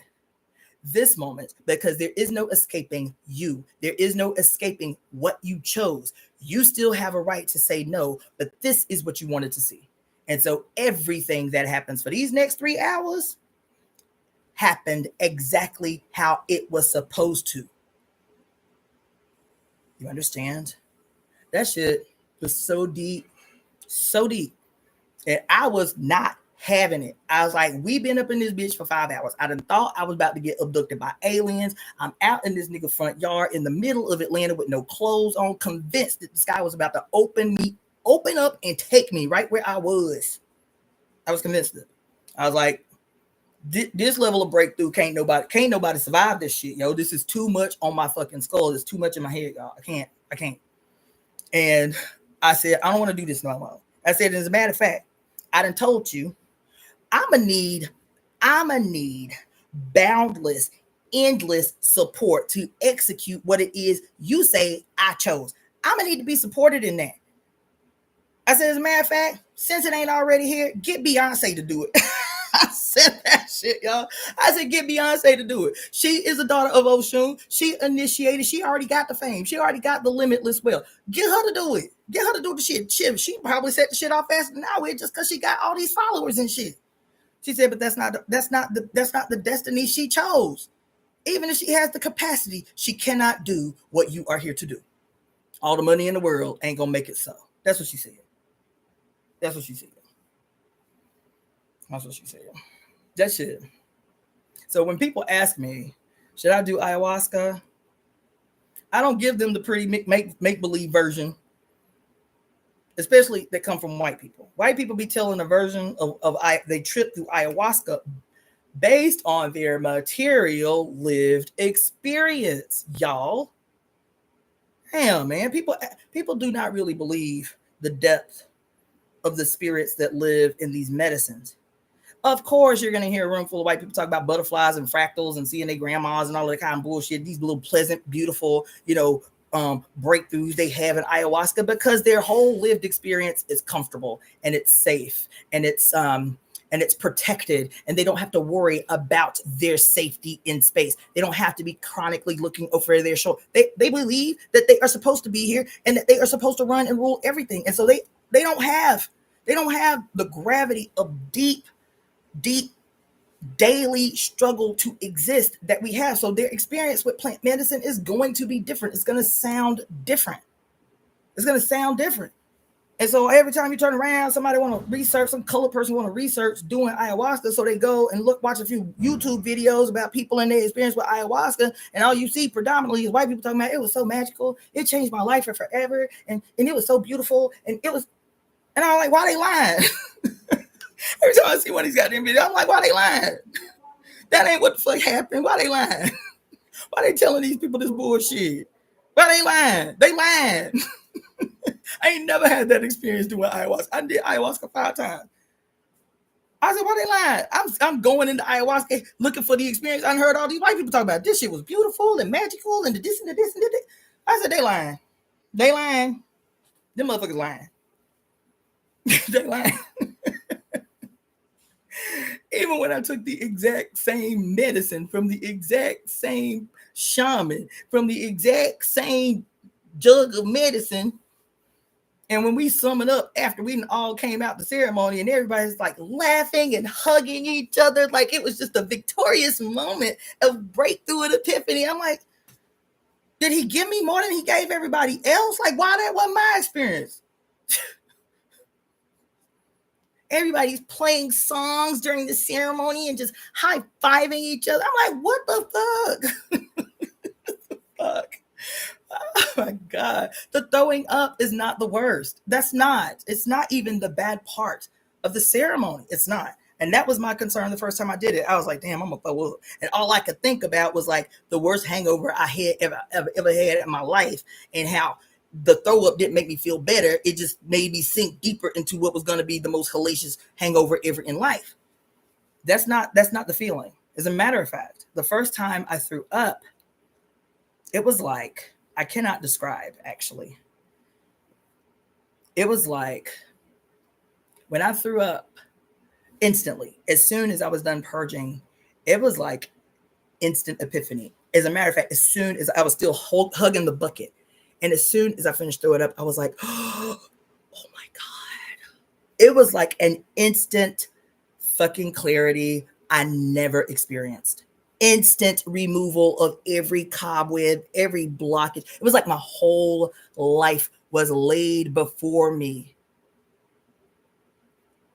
It was like a tapestry of my whole life from beginning to my eventual end laid out like a blanket. And she said to me, because there were things I was remembering that they were so in my mind, so insignificant, I completely forgot. I was like, damn, why you show me that? I said it. I said, why did you show me that? I'm thinking this big shit about my life she's gonna show me and how they're all woven together. She said, because you need to know that there are no insignificant details in your life. That without a single thread, no matter how seemingly insignificant, without a single thread in what has been your life, this tapestry would not be the same. Your life would not be the same. You have to see this not only in your past, but moving forward, everywhere, every time, every moment, every passing of another human being that you never speak to and never see again. This is a thread in the tapestry that is your life. There are no insignificant moments. There are no insignificant crossing of paths. Everything is purposeful. That happened right after I threw up. Because before I threw up, I was just crying because she was just saying, she was talking to me about my relationship with my mama and my daughter. That's all. And I was crying. I was like, this too bad. Why I gotta do it? Why I gotta do it? She's like, because that's what you signed up for. And you can't do it until you rectify this relationship with your mother and your daughter. All this shit you be doing, lighting candles to your ancestors, feeding your ancestors, that shit nice. It's necessary. But you gonna sit here and take better care of your ancestor shrine than you do your mama and your daughter in terms of attention, in terms of reverence, in terms of care for. You take better care of your ancestor shrine than you do in the maintenance of your relationship with your mama and your daughter. That is first. That is primary. And until you do that, there will be no healing in your ancestral line. There will be no protection afforded to your progeny, to your granddaughter, to your grandson, and those that will come from them. This your shit to do. Only you in your whole line have the information and the experiences and the ability to do what needs to be done, and it will ricochet all the way back to the first of your line and all the way into the infinite future of your line. This your shit to do. This so hard. I'm sobbing. I ain't even an hour into the ceremony yet. This so hard. Why it's gotta be me? I can't do this. I'm going in. And then I purge. And it was like, it wasn't just, it was like an instant lightening of my whole self, my body, my spirit, my brain was so goddamn clear. It was like, child. So the throwing up is not the bad part of the ceremony at all. It's not. It's the fact that we have so socially and collectively been cut off from source that to face it is terrifying. It is. To face source in the absence of being able to recognize source. That's why those ceremonies were so deep for me. It is because we are really cut off. We are really cut off, and we cannot recognize the depth of that separation until we face source. And that shit is terrifying. It's terrifying. The reason it's not terrifying for white people is because they don't collectively, culturally have this deep, dark imposition of just unending aggression, fear, terror, trauma.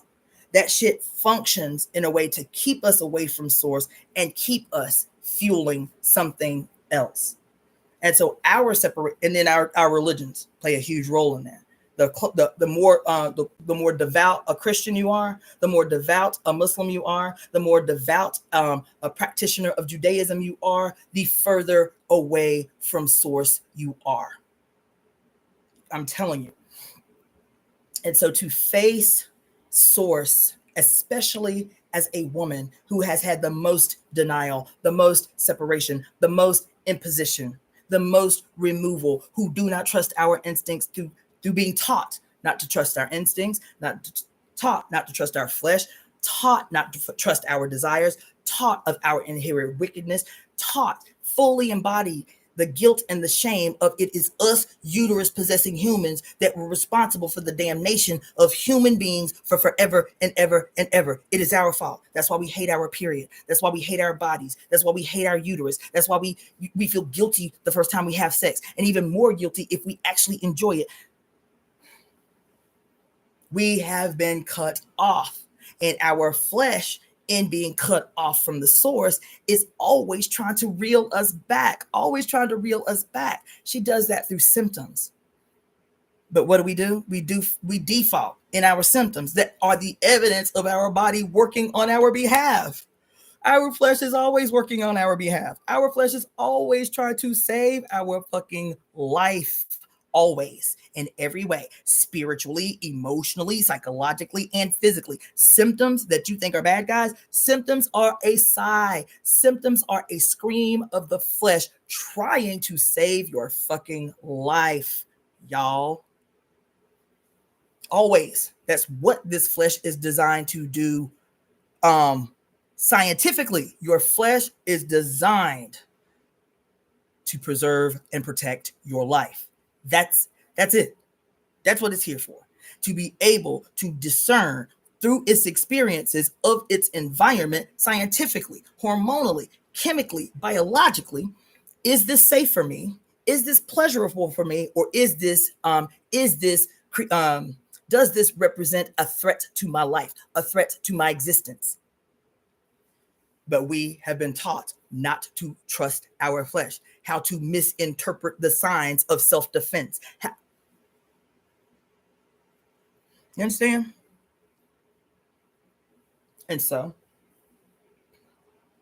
in our fleshes, perpetual, unending attempt to save our goddamn life, recognizing that the ideologies imposed on us, the philosophies imposed on us, the ideas imposed on us, the religious dogma imposed on us, our flesh recognizes before our spirit does that this shit is dangerous to you. This shit is a threat to your life. This shit is a threat to your happiness, which is about preserving your life. This shit is a threat to your pleasure senses, which is supposed to preserve and give you the best version of yourself. So when you have perpetual conditions of the lungs that have no explanation, bitch, why are you suffering from unresolved grief? This is your lungs as a self-defense mechanism trying to tell you, baby, it's something deeper than just the environment that you're suffering from.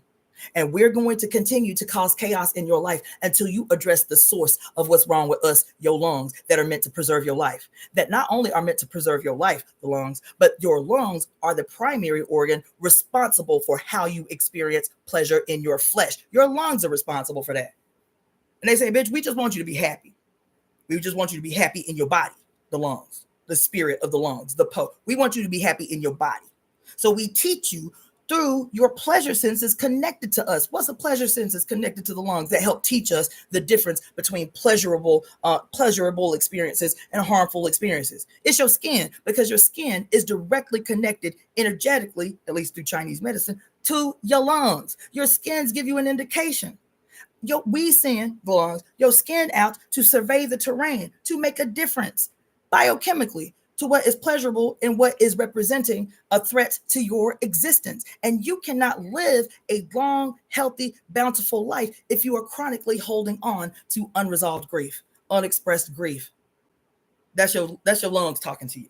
Your body is always surveying the terrain to give you the information that will give you the best possible existence, the most pleasurable existence, the most filled existence, because that's what harmony means within this system that is our body.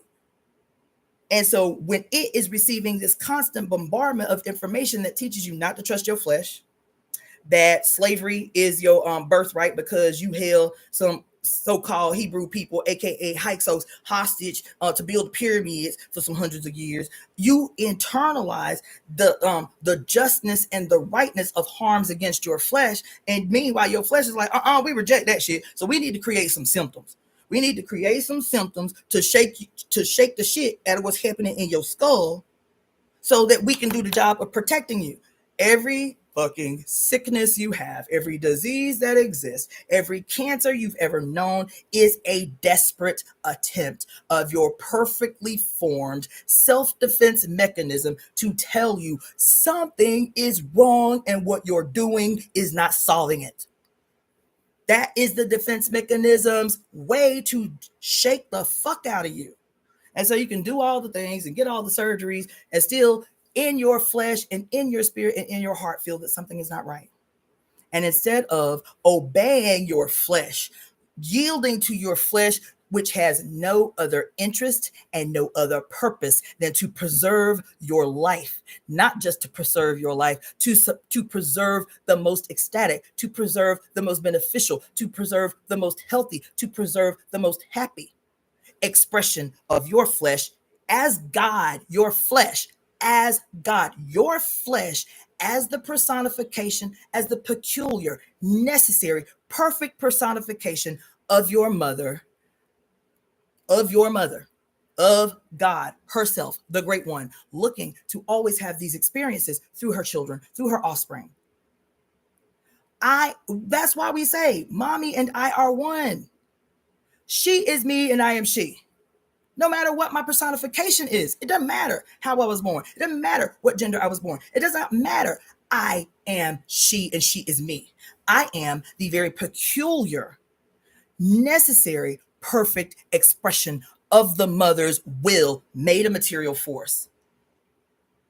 And so, of course, your flesh is always going to be covering you, always going to be directing you, always going to be thinking and discerning and feeling out things you cannot see and even conceptualize in your own mind. You don't have to do that. You don't have to think about your heartbeat. You don't have to think about taking breaths between words and shit. That's some shit that happens automatically because the body was formed perfectly to harmoniously exist within the mother's body. That's all of us. And the further away from source, the further away from her we are, the more sick we are, whether that sickness is physical in the body, cancers, tumors, and all that shit, or whether it is a sickness of psychology, whether it is a sickness of madness. The further away we are from source, the further we are away from knowing who we are as her, peculiarly necessary in this moment, the further away from that we are, the more mad we will be, the more dangerous we will be, the more harmful to others we will be. Because in forgetting who we are in relation to the source, man, forgetting who we are in relation to the source, we are the source, no different than the source is us, not in us, not housed in our lowly flesh. We are in this body, in this material realm, in the flesh, in heaven. We are in the source. We are the source. Every last one of us. Every last one of us. The further away we are from that, the more we forget this relationship, this harmonious, symbiotic relationship that is source. The further away we get from that, the more dangerous we are to others, the more dangerous we are to ourselves, the more desperate we are, the more hopeless we are. Understand? Understand? So even what we identify is like genetic memory, right? Somebody asked a question once, like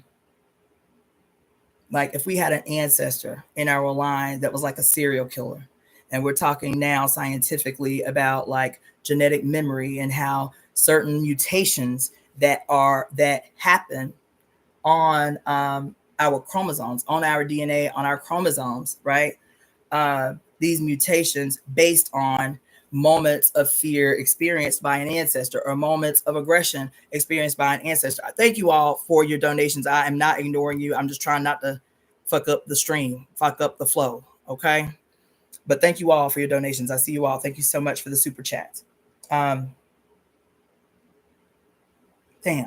Yeah. The science behind, these many articulations about how it's not only physical features or quote hereditary diseases that are transferred through genetic line, but it is also experiences, because we know now we can actually measure and identify the amount of molecular damage that is done to the DNA based on the severity of a lived experience. This is the basis behind what finally made the government acknowledge post-traumatic stress disorder, that it can be these symptoms that these soldiers returning from combat were experiencing, though they didn't have a genetic line of any of these diseases, that the trauma of not only witnessing, but experiencing and executing these gruesome acts of violence in war was having a physical impact on them. It wasn't in their head, it was in their blood. And that the gravity of these experiences create mutative damage on the molecular structures, that in the absence of something to resolve, something to undo, something to heal those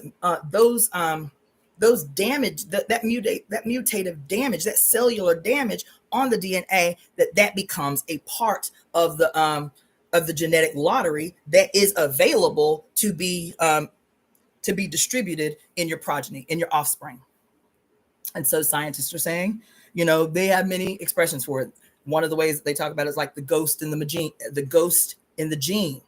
It's so deep, y'all, that I read a study when I was in med school that came out of Italy. This was, I don't remember the years, I don't remember the decade, but Italy has the equivalent of what we have, like a CDC. So if doctors of any kind start to report to the CDC that they're noticing an anomaly that's happening often, they see some weird thing in one patient, and then next thing you know, several people with the same presentation comes forward, they would report it to the CDC for the CDC to offer a deeper investigation about what it is they're witnessing, what it is they're experiencing.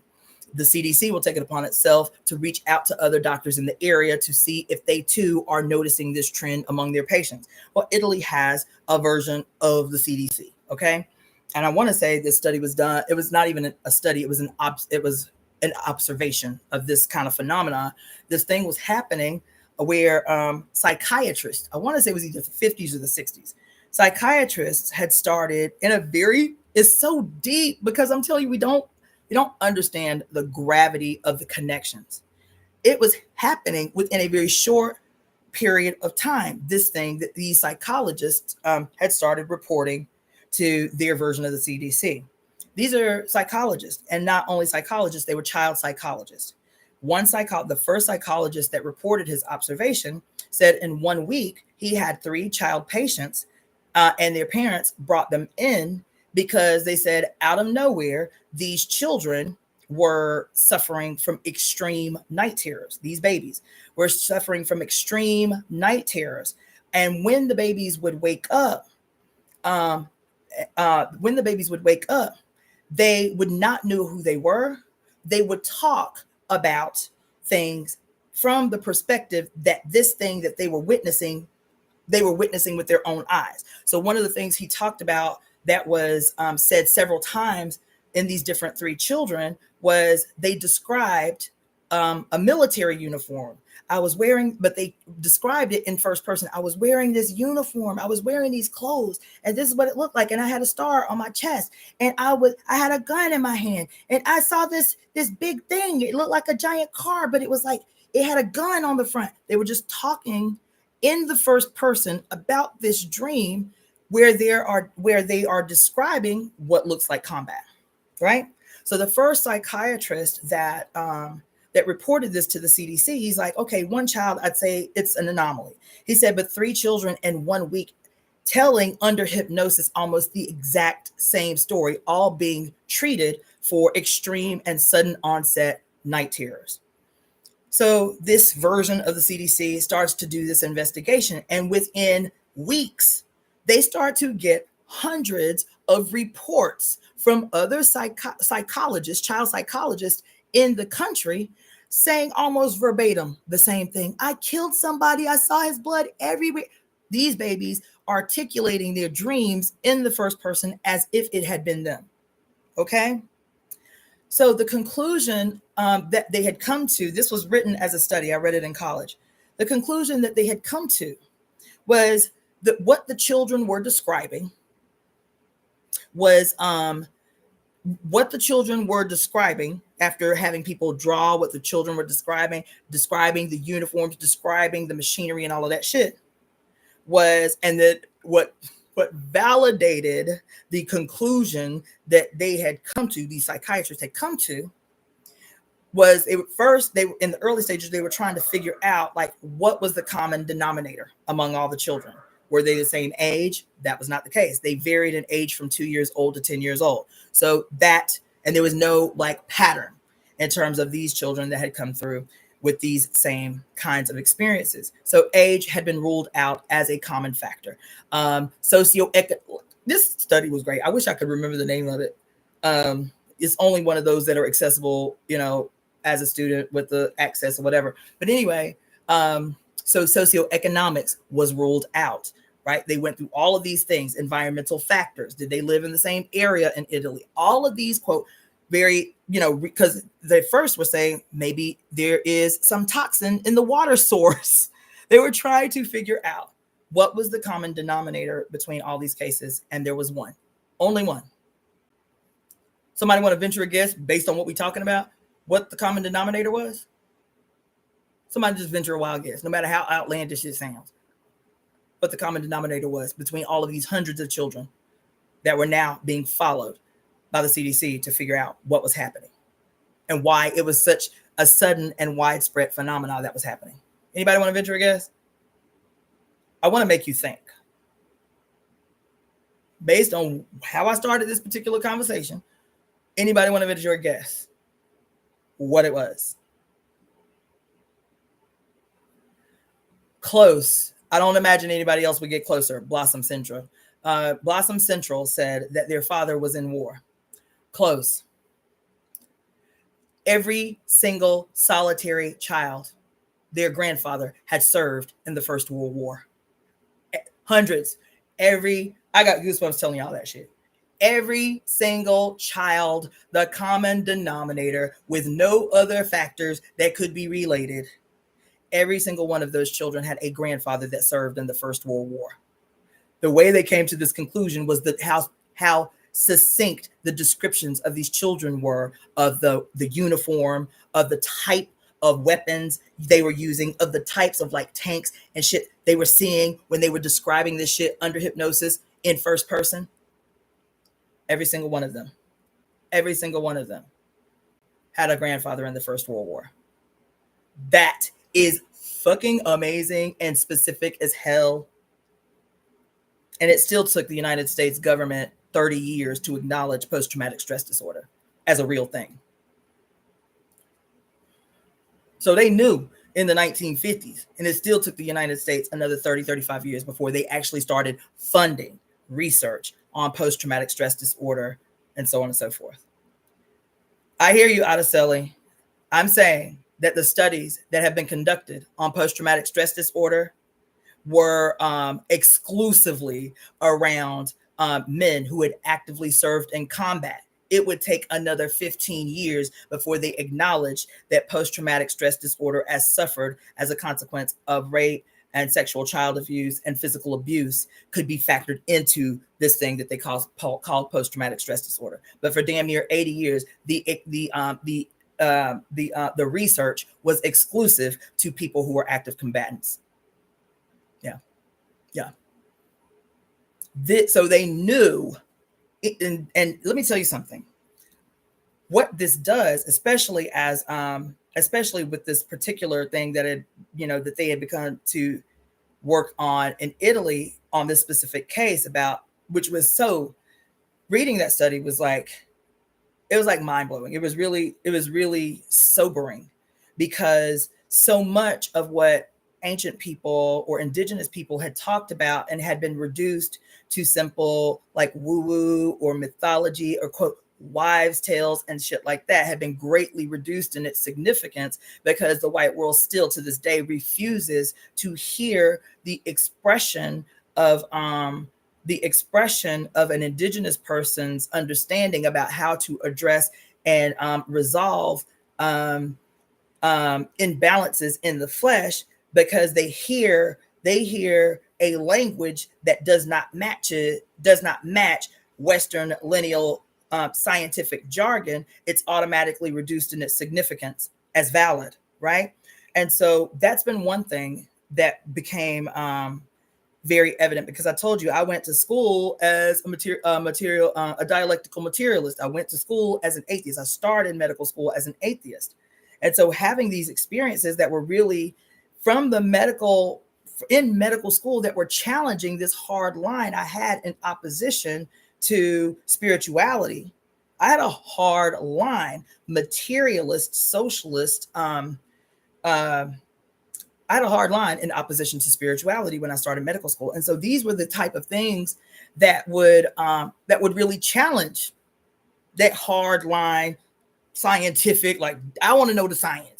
I want to, even when I was learning herbs in my first couple of years of med school, I was not taking quote traditional herbology in the earlier years.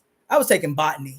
Okay, I heard what they say, the herbs do, but what's the basis behind what the herbs do? How did they come to know what the herbs do? You feel me? I went to school like a white person because that was my background, was hardcore Western science, the scientific method, the provability through repeatability, all of that shit. And so when I first started taking herbs, now I had been a self-taught herbalist, but out of necessity with my child, but I still love the science. I took botany first. I wanted to know the active chemical constituents in the herbs and why the root of the herb functions differently than the flower or the stem. I wanted to be able to see under a microscope the active constituents, the neutral constituents, And I love botany. I was like, this shit is awesome. You understand? And it wasn't until medical school that I started to, that these, even studies like this really started to challenge, really started to chisel away the rigidness with which I had been seeing, you know, the quote, indigenous ideas about healing. And then seeing that that the Western world and the indigenous world were not communicating something different and antagonistic. They were using two different languages and experiences and worldviews to communicate the very real same thing. Science speaks a different language than indigenous cultural lived experience. They were communicating the same thing in two different languages from two different lived experiences. That's all. This is what helped bridge the gap, not only between science and spirit for me, but in every single solitary thing that has always been presented to us as seemingly unrelated. You see? And so this study, this, you know, observed phenomena in Italy all these years ago, in Chinese medicine school, when I first started taking 5 elements, I didn't have a frame of reference at the time, but I just thought it was really fascinating. There is an actual treatment protocol that they say is about 3,000 years old, specifically in 5 elements approach to Chinese medicine, because there's a multiplicity of schools of thought in Chinese medicine. There's the classics, there's traditional, there's what do they call it? The esoteric. They have, and then they have 5 elements. They have like, it's like a whole bunch of schools of thought with which a practitioner can focus.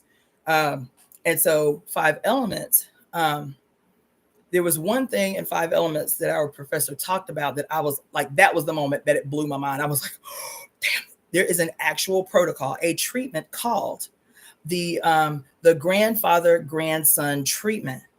What it professes to resolve is, it's, I don't want to misquote, but this is going to be, this is going to be a paraphrasing of what the treatment is for. That when the trauma of the grandfather is passed to the grandson, that's 3,000 years ago they made that claim with this treatment protocol, that traumas or I think they said like illnesses or harms, something like that. I'll have to find the quote, but traumas of the grandfather pass to the grandson. That's what this protocol is specifically used to resolve. The presupposition that because these traumas occurred in the grandfather, that they may be too fresh to transfer to the son through the DNA, that it may take a generation for the impact of those traumas suffered by the grandfather to show up in the grandchild offspring. But it's called the grandfather-grandson treatment. Traumas of the grandfather expressing themselves in the grandson. That's 3,000 years ago. Fast forward to Italy in the 50s, and a very crystal clear, scientifically identified, observable example of this concept that the ancients, the indigenous Chinese, recognized in their own observatory environment. You feel me? It didn't make it any less valid. They were saying, okay, it sounds poetic instead of quote scientific. It sounds, esoteric instead of scientific. But here we go. A couple thousand years later, a few thousand years later, and the Chinese, through long and quiet observation and repetition, said, oh, there is a tendency here that these things that we think are just something wrong with a child actually are familiar based on the grandfather's, battle to defend China or some shit. You feel me? Whatever it is. And so, yeah, I don't know how I got on that, but that's the type of shit that fascinates me, is how the ways, when you understand the language and then you're not rigid in your understanding, the ways that the secrets of science are exposed to you, are shown to you through what we equate with quote esoteric spiritual jargon, how if you can get past your own goddamn base level conditioning, you can see that what these quote systems of esotericism and spirituality, which always have this kind of connotation of less thanness or less significant where the scientific world is concerned, they're teaching you the same thing. They're using different languages. And can you break through your arrogance, your colonially imposed arrogance, to see that this is informing this, that science and spirit throughout the entire human world has always coexisted in a harmonious union. Always. Always, since the absolute beginning, science and spirituality have always coexisted harmoniously. It is patriarchy that had to divorce them. It is patriarchy that had to divorce them. It is patriarchy that had to confuse them. It is patriarchy that had to author its confusion through division and dichotomization. Yes, yes. Your inability to know anything in its depth is because that was an orchestration by, what did the Bible call it? The adversary, the author of all confusion. Yup. Yup. That's what I learned in medical school. And that's not what I was taught in medical school. That was what was learned based on my peculiar experiences in the world and learning how to solve puzzles in real time and see how multiple concepts that seem unrelated actually are married to one another. They're married to one another. And can you see it? Can you see it? Can you identify it in a moment? I didn't mean to talk this long, but so even going back to why I came up on here and said 3 minutes before this live, I was presented with an idea for what I was going to talk about in this live. I can circle back to make this related, to make this coherent. Is one, these succession of calls that happened, and then that topped off with this email that I received based on I would assume a person's not knowing because they are new to my channel, to make an assumption about what it was they were witnessing, right? And my immediate frustration, even though I replied very diplomatically with, I can assume with this statement that you have written to me that you are new to my channel and do not know me. And while I can be diplomatic in my response, my frustration, which is how I got on this whole thing, was the same. It is that one, I would never to somebody's channel new presuppose something and then send them an email like the one I received out of context and without stating any context, where it reads that this was their response to what they perceive as a person new to my channel. And so, of course, my default was like, this some bullshit. Is this how I come off? You feel me? Just somebody trying to like, quote, teach you to be above the people in their suffering. Is that some shit y'all get from what I'm trying to communicate to y'all? This disembodied presentation of spirituality. So naturally I had an attitude, but I'm not trying to run people away because I got an attitude. Because they got an attitude. I have to sit back in my diplomatic self and say, okay, youth, or lack of time, you know what I'm saying, or lack of research to see who the fuck I am before sending me an email like that or whatever. Let me, because I know everybody is on a different, grade level in they goddamn and they walk. Let me be the one to show grace and respond diplomatically, but I can't not address this. It hasn't happened in a while, but y'all remember there was several weeks I was going off on a straight up tangent about my frustration not being with individuals in general, but with a culture that affords people the audacity to send me emails in particular, trying to witness to me or trying to, quote, teach me something or whatever. And I'm like, would this email have come into my shit if I had a dick? And I already know the answer. And these things may seem subtle or may not even occur to the average person.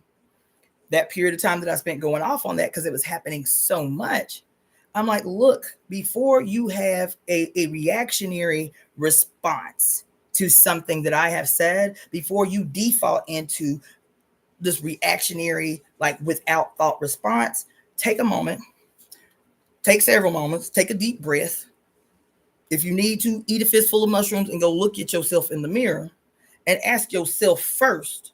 Ask yourself, ask your ancient self, ask your ancestors inside you while looking in that mirror. Why was I triggered by what this woman said? Would I have had this same triggered response had that woman been a man? Ask yourself these questions first. And if you can answer those questions in a way that sit right with you and you still feel the need to respond, then respond from that place. The energy will be different. My response will be different. And I won't have an attitude because I know in real time, every time when I am witnessing your inner patriarch attacking me. I know it. You may not know it yet. I recognize the very instant your inner patriarch is responding because of the discomfort that Black females will always create in patriarchy. Even the most basic of you. I'm telling you, it's your inner patriarch staging a contest with you when you come into contact with me. Ask yourself first, is this my inner patriarch that's mad at Iapo, that's mad at Cassandra? Is this my inner misogynist that I have yet to deal with, face, and do battle with, that's got me mad with this woman and what she just said out her mouth, even though it wasn't directed to me? Even though I know her personally, I know everything she say out of place of love. So why I'm triggered? Why I'm mad? Is it really me that's triggered? Is it really me that's triggered? Or is it this internal patriarch always staging a contest for my goddamn brain, for my goddamn emotions to own, control, and exploit me? I just told y'all last week, the white boys say, y'all be acting like I'm crazy when I say that in the age of AI, human emotions are the main currency. Not only that, he said the most lucrative emotions in the age of AI is fear and rage. He said, what does this mean in the real world? So y'all don't think I'm just talking out one side of my mouth. He said last year alone, only rage baits and clickbait generated $8 billion, generated material currency from your emotions harvested. I don't know why that seems so far-fetched to y'all when y'all are the main ones, spiritual people, talking about, thoughts become things. Thoughts become things. Thoughts become things. Ain't that what y'all say? Ain't that what every spiritual person say when they talk about the power of manifestation? What y'all think that is? The idea becomes a concept in the real world. Thoughts become things. You have to see it and think it and say it, and it will become real. Where? In the material world. So why does it seem far-fetched for this man to say they have gotten harvesting your emotions down to such a mathematical precision that they can discern how much money they make based on the particular emotions, the two most lucrative emotions generating an $80 billion a year industry being fear and rage. Being fear and rage. What does that translate to? The inner patriarch living in your goddamn skull, taking seat upon the throne that is supposed to be your goddamn inner God. Your inner God ain't there no more. The inner patriarch is done posted up on your shit, on your crown, on your throne. Your inner patriarch done posted the fuck up on your shit, and you cannot figure out why this nappy-haired, big nose, you understand, tattoo face bitch be triggering your emotions all the time. That's why.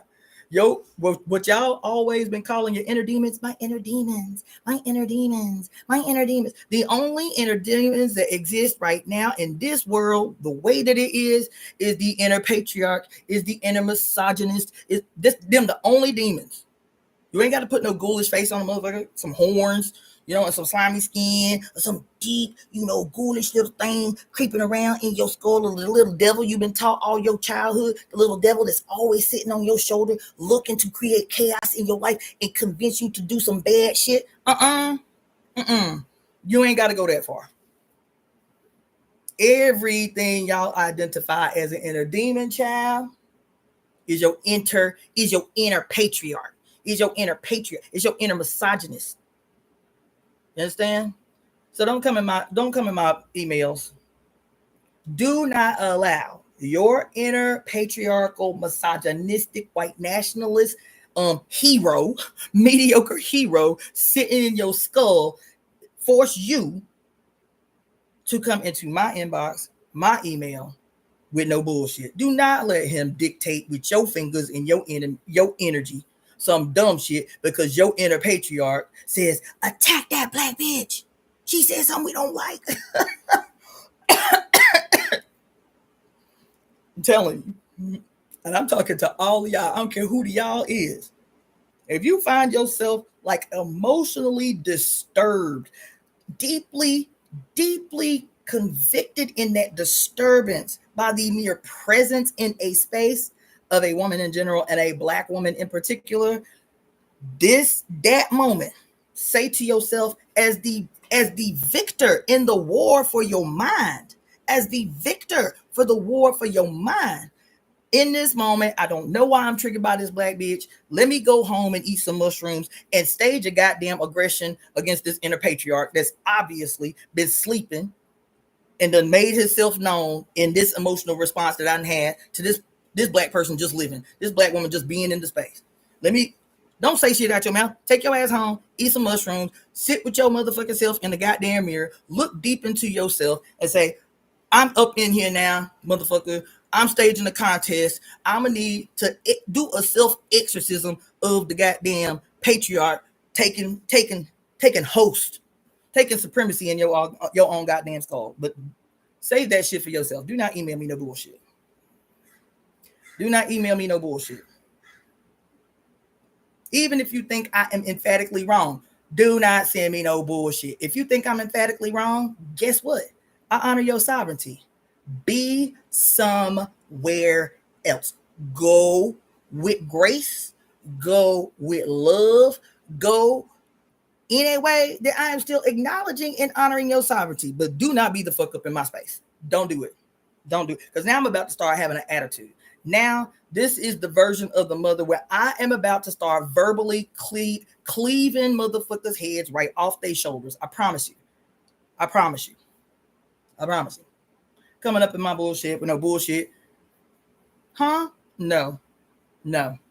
Take that same energy you coming up in my shit with, take that energy and go say that shit to some white male in a suit and tie. Take that energy and take it over there to him in the real world, like not in your head, in the real world. Take that same energy you got from me, that same smoke you got from me, take that over there to the bank, to the white boy in the suit and tie who can actually dictate some fucking changes in your life. Take that energy over there. Take that over there. Take that over there somewhere. You understand what I'm saying? And then the other thing is about why I'm up on here this way today is because even as I can make these declarations that I have made, right? Man, I love life. I love life. I love living. I love us. I love the potential I see in us. I love the future that I can clearly see in my eyes, my mind's eye, not somewhere way the fuck off, somewhere in the distant future, hundreds and hundreds and hundreds and hundreds of years away. That before I am rejoined in the earth with my mother child, I can see this shit crystal clear. If you had me tell it, 10 years, the world is going to look extraordinarily different than it looks right now. And it is going to be because of our doing, not because of somebody trying to stage a new era of contest to further deepen the aggressions against humans. It's not their day. It's not their day. Their day is done. Their time is up. Their day is done. The age is over. Their age is over. That's the enthusiasm. That's the fucking energy we have to step out into the world. Even with this goddamn conspiracy I drafted for y'all. I get it. It's exciting. Every time I read it, I'm like, damn, I wrote that. You know what I'm saying? Every time I read it, I'm like, shit. I must have been really in the zone. I must have been really on. This shit is amazing. Every time I read it, I get chills. You know what I'm saying?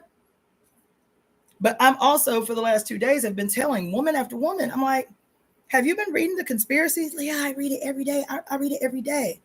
Honey, it has to be a living organism in your life.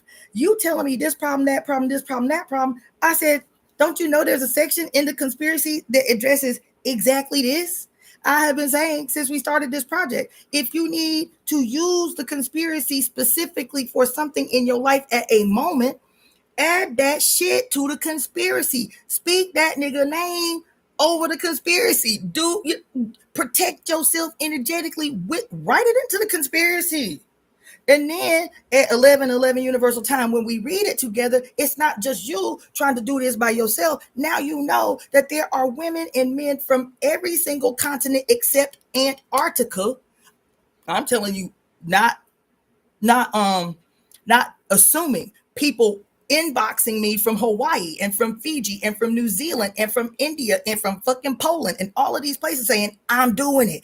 I'm doing it. So now you know that from every corner of the earth, that at the same time you speak in your conspiracy, that you have made personal and specific to what is happening in your life right now. Now you got hundreds of motherfuckers reading it at the same time. And even though we are reading it for a global purpose around a specific issue, the content of the conspiracy is to right all wrongs, is to guarantee, is to not to guarantee, is to accept by virtue of our birthright that we are born protected, we are born divine, we are born covered. Why? Because we are born from the blood.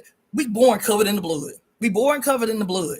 We born covered. We emerge from our mother's holy water, and we are covered in our mother's sacred blood from the moment we are born. That's what I'm telling you about your flesh being your defense mechanism.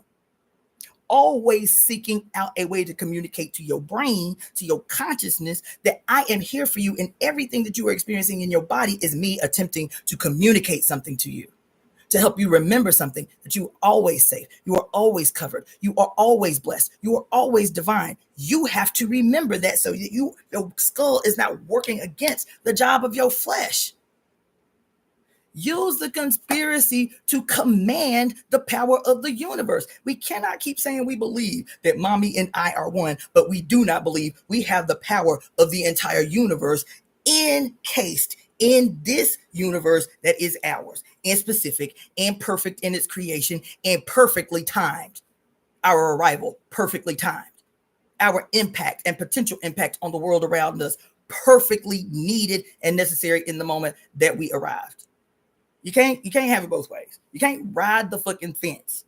Either you accept, not believe, either you accept that Mami and I are one, and what that means scientifically, historically, metaphysically, spiritually, culturally. Either you believe that Mami and I are one, and what that means is that you are she and she is you. And if you believe that, and you believe that she is infinite and divine, then you have to believe that power that is in her and you recognize in her is in you. That's what it means. So I get it. The conspiracy is nice. It was a lovely piece of poetry that I constructed. The really the most gangster writing I've done in many years. I was impressed with myself, I have to say. You understand? But it's not just it's not a piece of poetry. It's not just something to read. It is trying to teach you through repetition, right? It's trying to teach you through repetition, through hearing yourself out loud, your cells hearing you out loud say, this is what I am signed up to do.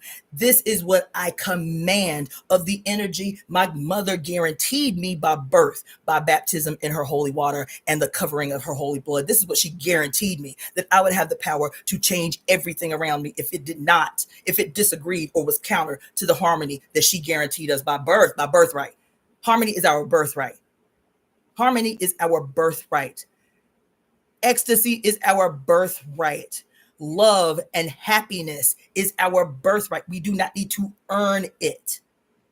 We don't need to work hard enough and persevere to be worthy of absolute unimaginable ecstasy in the life we chose to walk through. Use the conspiracy the way that I taught you. If you need to print the conspiracy out for a very specific moment and ritual, do this. The same thing that we did with the Nicene Creed. Write the issue on the conspiracy. Print it out and say, today I am speaking this conspiracy for this very specific purpose. Those make me invisible to my enemies. That no space that I am in or every space that I am in, I control, I command.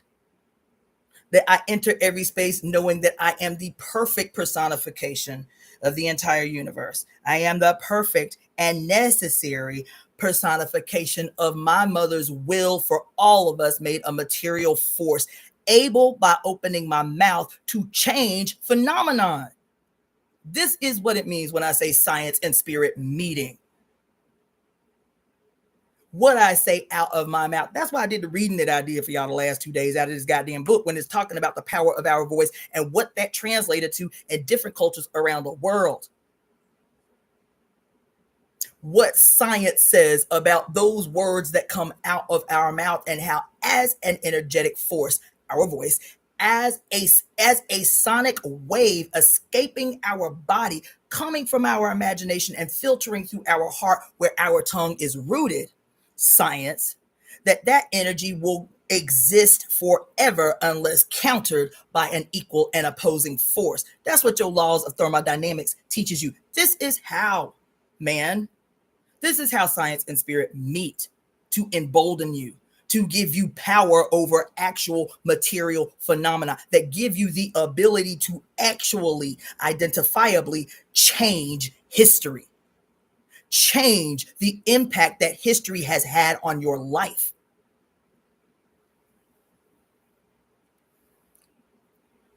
So use the shit. Print it out if there is something specific in your life. Because what I imagine for some of you, because it's happening with me, what I imagine is the speaking of this conspiracy, knowing that hundreds of other motherfuckers are speaking it at the same time that I am on all the four corners of the goddamn planet. That what I imagine in your individual life is shit is coming to the surface and harassing the fuck out of you. Because in the speaking of the conspiracy, in the break, what do we say out the gate? We are the breakers of curses. Out there somewhere, even the curses that we have unknowingly cast on our own life through hurt, harm, conditioning, whatever. That we are the breakers of curses. We are the casters of conspiracies. We are the righters of all wrongs. We are the mother's hand of judgment. It is by our hand that the world is going to be transformed. It's by our hand. Not some fictitious, mythological, invisible, intangible something somewhere the fuck else. It is by our hand. It is by our hand that the world will be made right. That the mother's will be executed. This is the process. So somebody complaining about how spirituality and all y'all do is talk or whatever. Honey, science teaches us. Even health science teaches us. What is the basis behind saying mantras? What's the basis? Why do you say mantras? Why do you repeat the same thing over and over and over and over and over again? This is like self-hypnosis. That even if they tell you, say the thing out loud, let yourself hear you say the thing out loud. Because why? This is sonic waves, measurable waves that have an impact on your DNA, And after a certain period of time of hearing yourself say the thing over and over and over again, your cells will now believe what you are saying. And they will behave and adjust accordingly. That's the science. So if you cannot hear the spirituality, that's fine. What the science says is the science behind why mantras work. The science behind, quote, why prayers work is because you, as God, speaking to yourself, changing what currently is to be better. Transforming the ills imposed on you into something that brings you into more harmonious balance with your flesh and with your spirit and with your emotions. Come on, man, now. Come on. The words, what did we read in here the other day? About not only speaking, about writing. That it said that when the goddess wrote, when the goddess wrote her intention, you understand? This is what made it real. What did she say? The gods didn't exist before. You understand? When she spoke her intention, which is to create a god, She said that no other God existed until she spoke his name first, and then he appeared. And I keep telling y'all that these things that we call mythologies, these things exist not in a nutshell. Mythology does not mean not true. I read that to y'all somewhere. The etymology of mythology does not mean true. It actually implies the opposite. The truth told in fable. That every mythology has a truth in it. Has a truth. The origin of it is in truth. Is in a true story, anthropomorphized so that the many can understand the concept or the idea. And so y'all approach these mythologies as non-scientific. It's not real, you know. And I'm in this conspiracy. See it the way I just taught you yesterday or day before yesterday or whenever it was. We read the word out of the Women's Dictionary of Symbols and Sacred Objects, what it meant historically in terms of the development of human language. What did they tell you with the power of manifestation? You have to think it, see it, say it, and then it'll happen. Take that same attitude with this conspiracy. That this shit was divinely inspired. You don't have no problem. You don't have no problem believing that when some white man wrote the Bible, that it was divinely inspired. Sis had all our interest at heart. And so she sat down in a meditation, a ceremony, and scripted this thing that she has given to all of us to have the ability to participate in the actual birth-giving process of transforming the world into something that guarantees what our birthright already is. To live a life of bounty as promised by the planet Venus, by the goddess Aphrodite, by the goddess Ishtar, by the goddess Oshun. Every goddamn goddess everywhere on the earth got the same story, and you got a problem with these goddesses say, bitch. I keep trying to remind y'all, everywhere y'all look, your birthright is absolute leisurely ecstasy, joy, pleasure, feeling in your body the abundance that I always provide, but you refuse to see. You refuse to acknowledge. You refuse because you are conditioned. You are conditioned to suffering. You're where you're suffering like a motherfucking badge of honor. It becomes the thing that fucking defines your validity in life, is how well you can take suffering, how you can take one on the jaw for the team, and all of that bullshit. Meanwhile, every day I'm trying to bring you back in right way with yourself. I'm trying to bring you in right way with your fucking destiny. I'm trying to bring you back into the fold, into the glorious, magnanimous embrace that is your mother. And you reject it. You reject it. You reject it to be in alignment with a murder god, with a bloodthirsty megalomaniac who economically thrives on fear and rage to the tune of $80 billion a year, child. What does that mean? The same shit I'm telling you to do with your conspiracy is take that energy and fucking divert it into some shit that can impact your life in a way that you want, and stop giving that $80 billion worth of goddamn emotional energy to some megalomaniacs to power them up. They would have no power if they weren't siphoning it from you. They would have no power if they were not siphoning it from you. So I'm saying, do the shit, yo. Do the shit. If you need to use the conspiracy for some maniacal bum ass baby daddy who is wreaking havoc on your life, and all you want is for him to be out, to be off you, baby, use the shit. Use the shit. Use the shit. Today, when we get up on here at 11:11 Universal Time, and I know all these women and all these men and all these others are reading the shit at the same time, no matter where they are on earth, spirit, I'm going to need you to hear me, and I'm going to need all of that energy to come to me today. I need to power up my demand of the universe. I need to power up my shit. I'm going to put this nigga name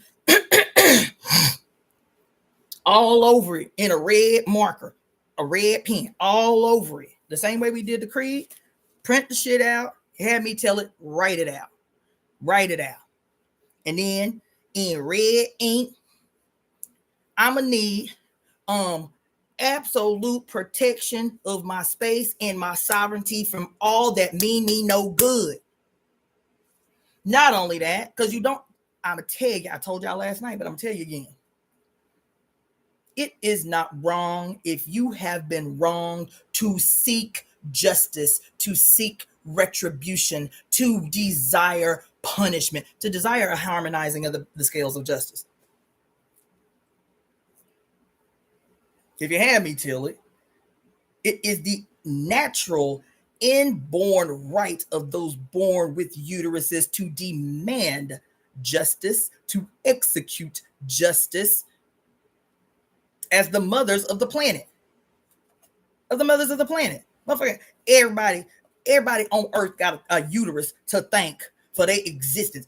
Every lunatic, every dog, every treacherous motherfucker, every murderer, every serial killer, everybody got a uterus to thank for their existence. And here we are, more than half the goddamn human population, and suffering the most, and the poorest, and the most brutalized. Oh no. That was the end. That was a different day. You better start calling motherfuckers names. You better start writing their names. You better start saying, it is my divine right. It is my divine right to seek justice. So today I'm going to use our creed. I'm going to use our goddamn conspiracy to demand justice for those who have wronged me, to command absolute protection from those who would do me harm, and retribution. Judgment and retribution. Bitch, you gotta pay. You gotta pay. Too many women out here, I heard the same story. Man, if I'd have never been in that relationship, I would be so far ahead.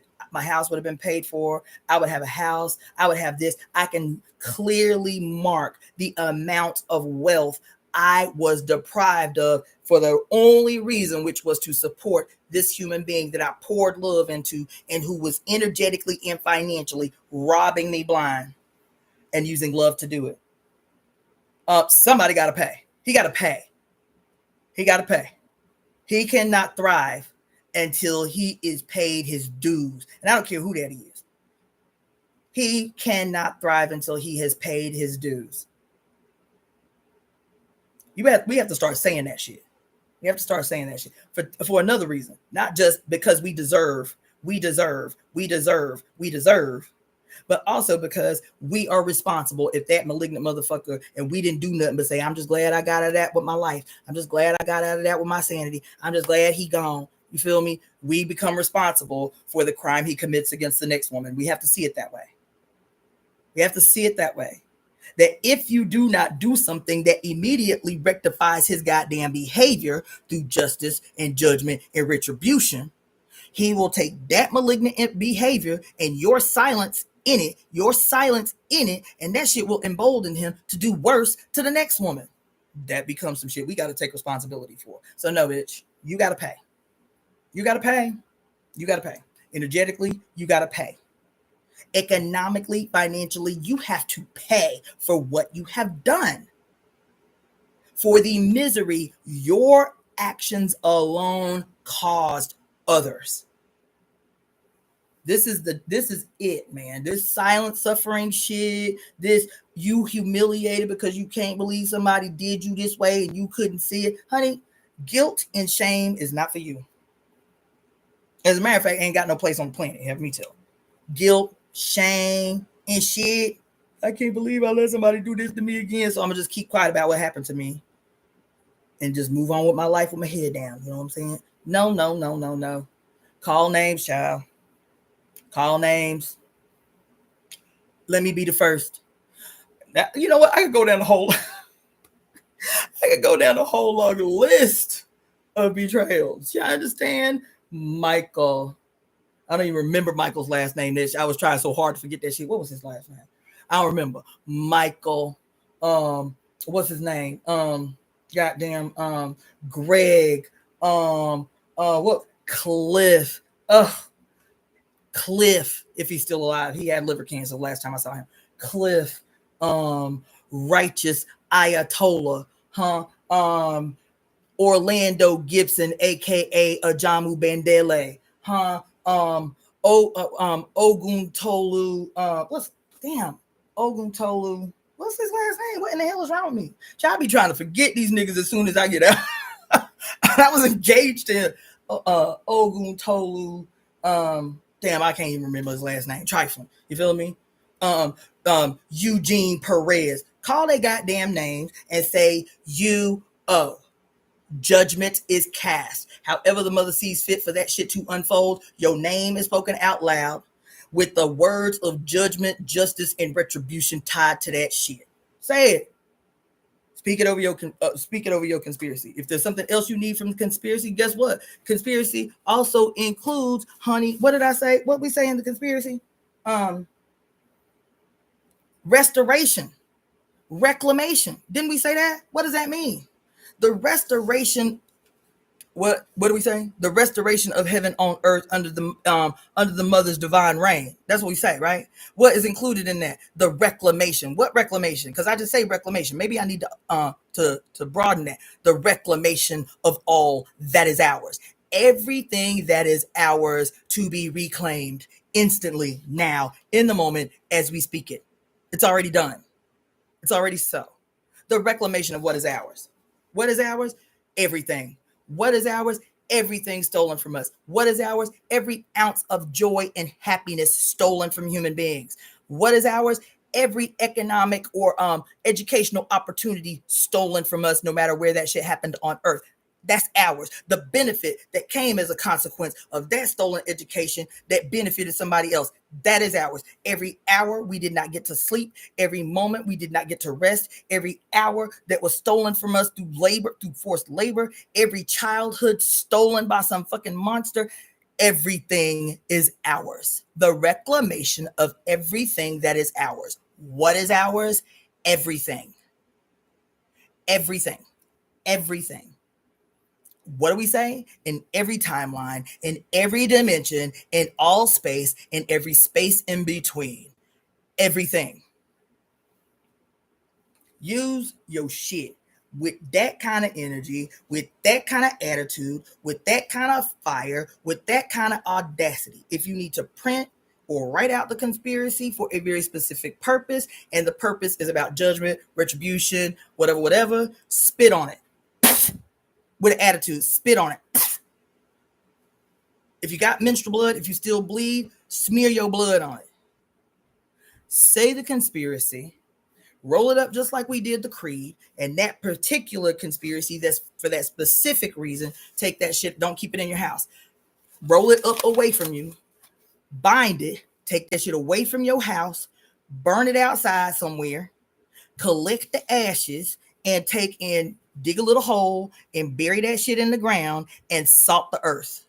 Turn your back on it and leave it where it is. It's done. It's already done. My idea, my intellect, my information, my relationship to others that helped to inform me of this moment knew to line up to this moment where it's already done. It don't even exist in the future. It's resolved already. It was just waiting for me to meet the moment. That energy. This was waiting for me to meet the moment. It's already done. And leave it be. Don't dwell on it. Don't think on it. It's done. And now you got the backing of all these other motherfuckers in the tapestry that is this moment, reading this shit at the same time every day at 11 p.m. Universal Time. Power up your shit, y'all. Power up your shit. Stop seeing yourself as a separate entity from your mother. Stop seeing yourself as some person with no power when your mother has all the power in the universe and is constantly trying to put you on game. Constantly trying to put you on game. That's what you call synchronicities. This is the reminder. This is every synchronicity. I'm here, trying to remind you. I'm here. That's what a synchronicity is. It's your mother talking to you, trying to put you on game all the time, trying to put you on game. That's why I had to talk about what I had to talk about today. I was like, God damn, 3 conversations in a row in the last hour, and in some way or another, this same thing comes the fuck up. Okay, let me comply. Let me comply to what it is the mother is attempting to communicate in this moment. There are no coincidences. What did I tell you about my walk with ayahuasca? There are no insignificant moments. Everything is purposeful. Every single moment is purposeful. Every single moment is a stitch in the tapestry. Every single moment is a crossing of the threads in the tapestry. Every single everything. And if you can start to see the world that way, you can be a true weaver. You can move in a different way. There is an energy that you possess that is evident everywhere you go, even when your hair ain't did. Even when you like, let me just slide out the house real quick and not be seen to get some things. Oh my God, you look so amazing today. This is a crossing of the thread. This is an acknowledgement. This is a moment where maybe there's something deeper in you that other people want and they cannot articulate. That other people's spirits desire and long for, and they cannot articulate. So all they can say is, "You look beautiful today." While you outside sweating on your walk with jogging pants on, I'm like, damn, I ain't even doing shit. You know what I'm saying? But this is how you have to see, baby. This is how you have to see your value, your importance, why you are necessary in this moment. Why you exist in this moment is because you are necessary in this moment. You are necessary in this moment. Your mother willed it so.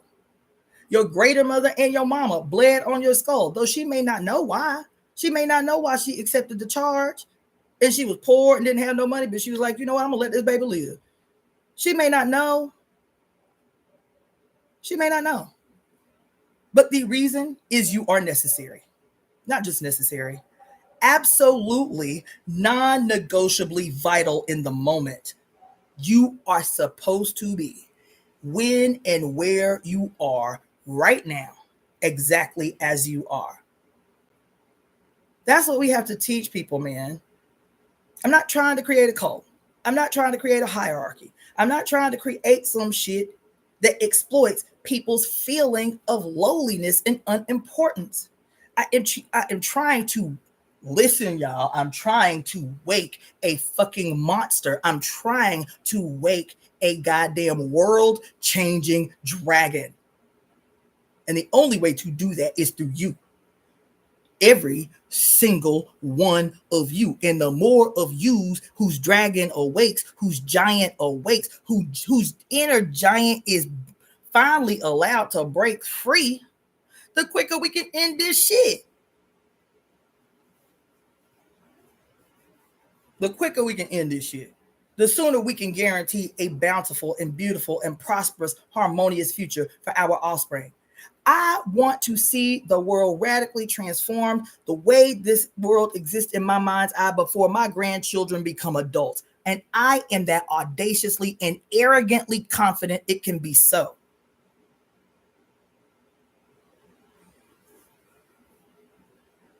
I am arrogantly confident it can be so.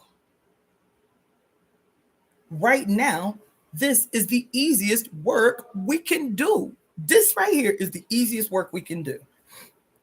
So unlike the 250 million plus YouTube channels that are on here where you might learn something, you know what I'm saying? You might learn something that you didn't know the day before that might blow your mind and that might put you on game about what has been hidden from you and it's all purposeful.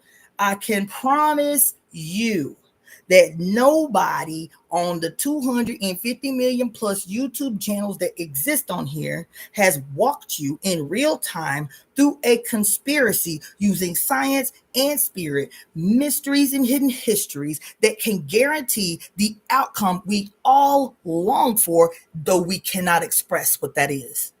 I promise you, this is not happening anywhere else. I can promise you that. I can guarantee you that. Somebody prove me wrong. Somebody prove me wrong. And I'll be okay. I'll be like, well, shit, we got to link up. How is that? But for right now, this is it. This is science I'm giving you. These are gaps that I am bridging between how you can use the very linear scientific method to power up your spiritual conspiracies. What your law of thermodynamics teaches you, that matter and energy are equal, different expressions of the one. That's what thermodynamics teaches you. That matter and energy are two expressions of the same source, of the same thing.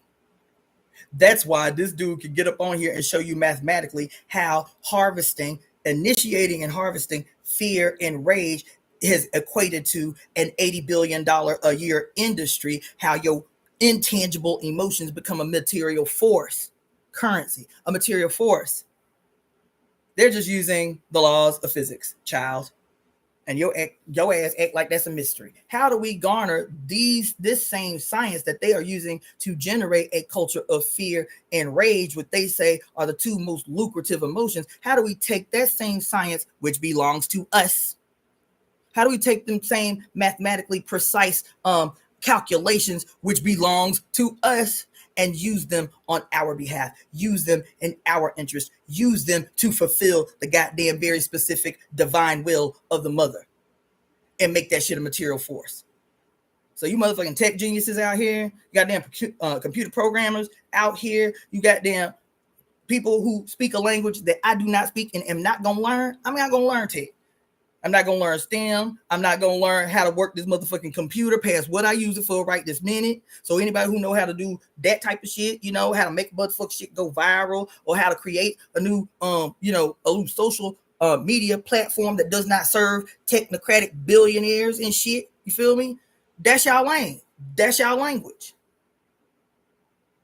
What you missing or have been missing is the fucking divine direction handed down by the mother in this moment. And that's what I'm here for. That's what I'm here for. Is to be the line of expression to tell the many what her will is. What her will is. And then you, in your peculiarly perfect expression of her in the material world, how your peculiar gifts contribute not only to the abundance of your personal life, but in direct compliance with the fucking stated divine will of the mother is for the world. That's it. Every gift that we have, every gift we have learned, every gift we came here inherently, I'm telling you in this moment, that's what it's here for. I'm telling you. You up in here frustrated because I'm doing what I always love, so why I ain't happy? Because it is not tied to a purpose. It is not tied to a divine will. It is not tied to a collective destiny that we all share. That's why. And now I'm telling you why. If your ass is an artist, if your ass is a graffiti artist, your ass is a dancer, your ass is a musician, your ass is a doctor, your ass is whatever the fuck you is, no matter what you think it is. Your ass a garbage man, your ass what else? You understand? Your ass is a woman who served food to the kids in the cafeteria. I'm trying to tell you that what you are doing, no matter what you are doing, all of it is tied in this most radical historical moment in the world to the execution of the mother's divine will. Yep. And what is that? Not only the glorious future that we are imagining and creating together and speaking together, not only the glorious future, but the simultaneous and very absolutely necessary destruction of the old. The absolute eradication from the collective memory of the age of suffering and what it did to humans, to disappear it from everything, from history, from time, from space, and every dimension, to ensure that this suffering, this global consistent suffering, never has the opportunity to emerge on Earth again.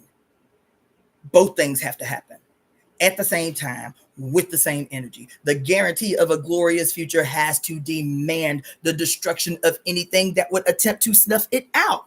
There is no coexistence. There is no coexistence. That's some shit I know a lot of y'all still gonna have to struggle with, still gonna have to face. There is no coexistence.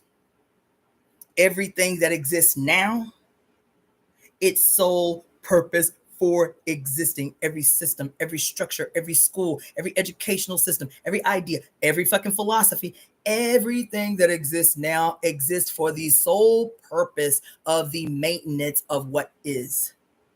It exists for the sole purpose that the role that it specifically plays, well, no matter what that system is, no matter what the institution is, the role that it specifically plays in the maintenance and the perpetual feeding of an overbloated, bloodlusty, cannibalistic, warmongering, invisible, fictitious war god that is just the malignant expression of the imagination of males who have severed every connection that they have to their mother and to source. That's it. That's all. That's all. That's all. That's all. That's all. That's all. Suffering does not come from on high.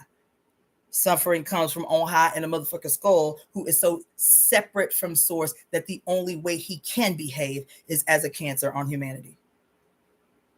Remember when I was telling you about the single cell that has forgotten for whatever reason, mutative damage, something that happens, the slightest shift in the matrix, and the cell forgets what it is programmed to naturally do. And that cell and its malignancy, that cell and its forgetting, all because even the cell don't want to be by itself, even in its malignancy. So what does it do? In order to live, in order to thrive, it creates the same mutation in all the cells around it. Healthy ass cells all of a sudden succumb to the madness, succumb to the separation. This takes years. They say it takes on average about 10 years before you develop a tumor that is big enough to either palpate or see under an MRI. About 10 years from the single cell gone rogue until it has affected enough other cells with its madness, enough cells with its forgetfulness, enough cells to become something that now can pose a threat to the whole. That ain't some invisible shit from up on high. That is the very real impact, the very real scientific impact of one who has forgotten through separation and subsequent violence who he is to his mother, who he is to source. So, there you have it. Write that goddamn conspiracy out and say, this week my meditation is on XYZ. You feel what I mean? It don't even have to be about retribution. It could be about reclamation. Like, look, conspiracy to right all wrongs. This week I need to meet my wealth. Okay, so however that look, my command is that today I stand. What did I tell y'all? Today I stand up and greet my wealth. It is certain because I say so. Why do I say so? Because it is always, as we say, Mommy and I are one, and her only desire is to see me live my best and most excellent and most bountiful and most supported life. Mommy and I are one. So the demand that I'm making is because I know my mother's desire for my life, her will for my life. So today, conspiracy, today, universe, I need you to yield to my voice. Today I stand up and greet my wealth. And it's so because I say it so.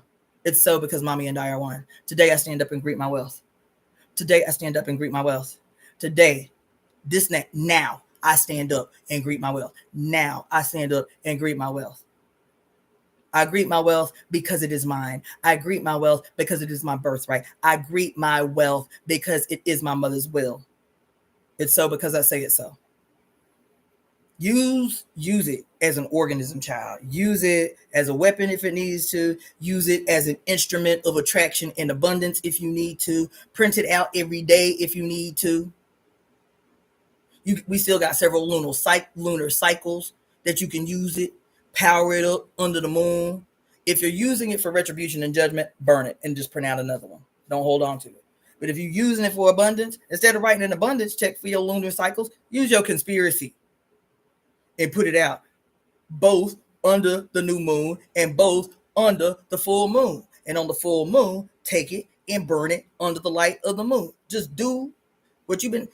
I'm going to write an abundance check for the full moon. Do it with your conspiracy and let the energy, the thermodynamic energy of the fire and the smoke raise up into heaven, because that energy exists forever. You feel me? Let it burn under the light of that full moon.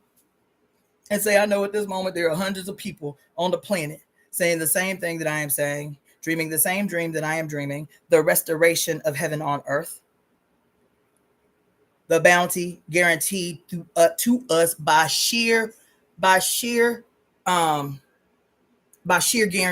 through the birthing process.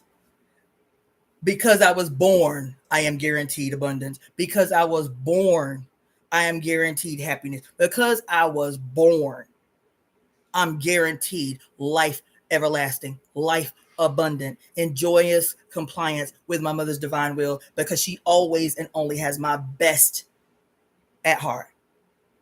That the way I pray to my mother is in moments of ecstasy and joy and pleasure and orgasm. This is how she's most happy, is to see me living fully in my body, spirit and flesh as one, integrated as a one, two manifestations of the same source. My mother does not want to see me miserable. She does not want to see me starving. She does not want to see me unhappy, unwell, sick. This is the sheer antithesis of her desire for you. How do I know that? Because my actual birth mama demonstrated that to me in the first several years of my life. Before the patriarch in her head started to punish me and tell me no, and don't do that, and you can't have it.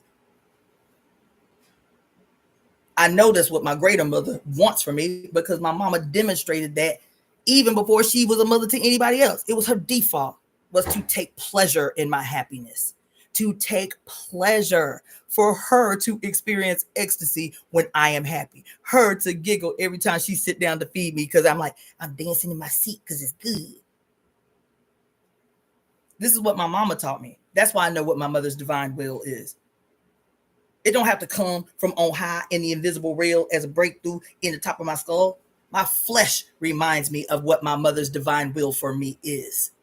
My cells remind me of what my mother's divine will for me is. So I'm never talking to you on some pure spirituality that's blissed the fuck out over somebody else's suffering. So if you come to that conclusion from hearing a single video I ever said, you ain't listening. You ain't listening. I'm never going to teach y'all some shit I haven't done. I haven't tried out before I make this a part of myself as a belief that I have. My belief is based in my goddamn real world, very material world experience in the world, testing out those things that come into my skull and then testing them out in the world to accept whether or not I'm going to make this a part of my belief system. So fuck that. Fuck that.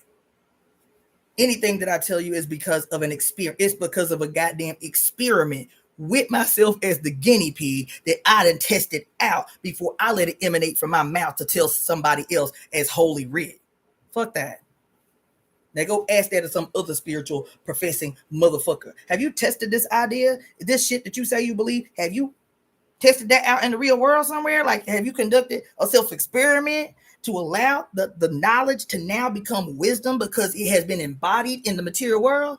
Then I ain't trying to hear what you're saying. Y'all won't do that, though, because you love when people talk pretty with no backing, with no substance, with no evidence and shit. You ain't getting that here. You ain't getting that here. Not only is it something I have experimented before I accept it as part of myself, the transformation of knowledge, just what you take into your skull, that's knowledge. All the shit you have housed in your skull, that's knowledge. The moment that it becomes wisdom is when it is embodied in the flesh, in the brain.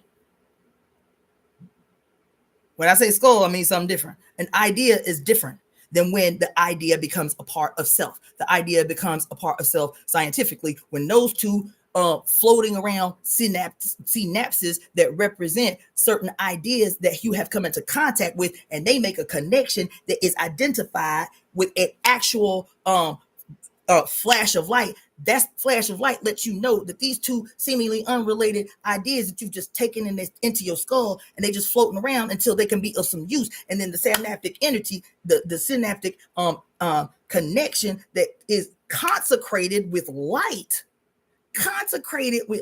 with electricity. This is the moment that you know the thought has become a thing. What's the thing? Part of your flesh, baby. Part of your material experience. So y'all don't try me. Don't try me. Please don't try me. Please don't try me. Please don't try me. That should be working my nerves. Motherfuckers try me. I'm like, that's going to be my answer from now on. I'm tired of being a motherfucking diplomat, tiptoeing around.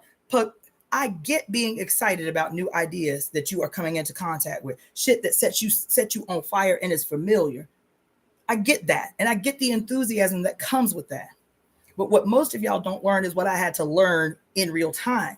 Because I was the same way when I was 24 years old. I came into the revolutionary organization like I know some things. I had spent a little time in college majoring in African American studies. So I come into the space with veterans, motherfuckers older than my parents, thinking I know some shit, wanting my voice to be heard in the space. They was like, nah, nigga, it ain't that kind of, we don't give a fuck what you think you know. It ain't that kind of party. You went to college. That's all you did. You learned about black shit in books, bitch. That's all you did. These motherfuckers up in here that run this whole shit, all these elders up in here, we live this. The shit you reading about in them books, we live that shit. We live that shit. So the line of the party is, motherfucker, your ass can't say a word. You in your learning phase. Shut your mouth, take out a pen and piece of paper, write everything you hear, ask questions in an open session that invites you to ask questions. Don't offer your opinions because don't nobody fucking care what your opinions are. 24-year-old person who think they know everything, you feel me, and ain't busted a grape in the goddamn world and shit. Keep your mouth shut. And the moment that we see in your behavior, the moment that we see in your action in the work, in the material world, and the moment that we see through going through these processes, creating successful campaigns, doing this and doing that, and in your relationship with your mentor and doing the political education, and how does that shit translate when you go out here to do this demonstration, or you go out here to build this fucking Saturday school, or when you do this and this and this, and then there is a moment through observation of your elders where we will say collectively in one voice, it's your turn to speak on behalf of the organization. It's your turn to be heard on the terms that you said as a representative of the organization that has taught you, and you have complied in your silence until you are learned through action, baby. You are learned through action. The education is not enough. The fucking inflow of knowledge into your skull is not enough. It's not enough. And no matter if I'm talking about science, no matter if I'm talking about Chinese medicine and philosophy, no matter if I'm talking about spirituality, no matter if I'm talking about these little historical, mythological personifications of the goddess from culture to culture, I am always talking about that. I'm always talking about that.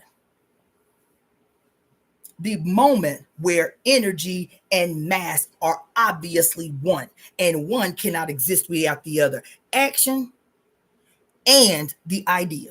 The idea ain't shit if there's no action in the real world attached to it. It will remain an idea unfulfilled and just in your imagination until some action in the material goddamn world backs it up and makes it real and makes it valid to others. So I do not give a fuck. Do not come up in my shit disrespecting me, even if you think you're doing it subtly. I'm not going to tell you not to do that when that was my own experience and I recognized in myself why it was necessary to. And I ain't even telling you no shit I used to do. I still do it now. If I am in somebody else's space, somebody else's event, somebody else is teaching, I go into the space knowing, even if I know more than the person teaching, I'm not the teacher in the moment. I'm the student. I yield. I take out my pen and paper. Then 5 or 6 notebooks I keep in my purse. Because in the moment, spirit informs me that even though you may know in many different lanes more than this person, guess what, bitch? There is still something that you can learn from them. So shut your mouth, pull out your pen and piece of paper, and be open to receive what this particular person and this particular space has to teach you, has to grow you. Man, that should be annoying the fuck out of me. Stop disrespecting Black women. Stop doing that shit, man. We do it. We do it. Black women do it. We do it a lot of times more than others. A lot of time we do it more than others. If you are here in this moment, this is the space that I, as a sovereign being, functioning in my peculiar expression to teach you something that the mother has informed me may be valuable to others. This is the space that I govern. So act accordingly, man. These comments that I love, that I love. The iron sharpening iron. Y'all filling the gaps where my brain that is having whatever experience is having be lapsing for shit. It's like the simplest shit eludes me. The shit that has no reason to be forgotten is the shit that eludes me. And y'all be jolly on the point.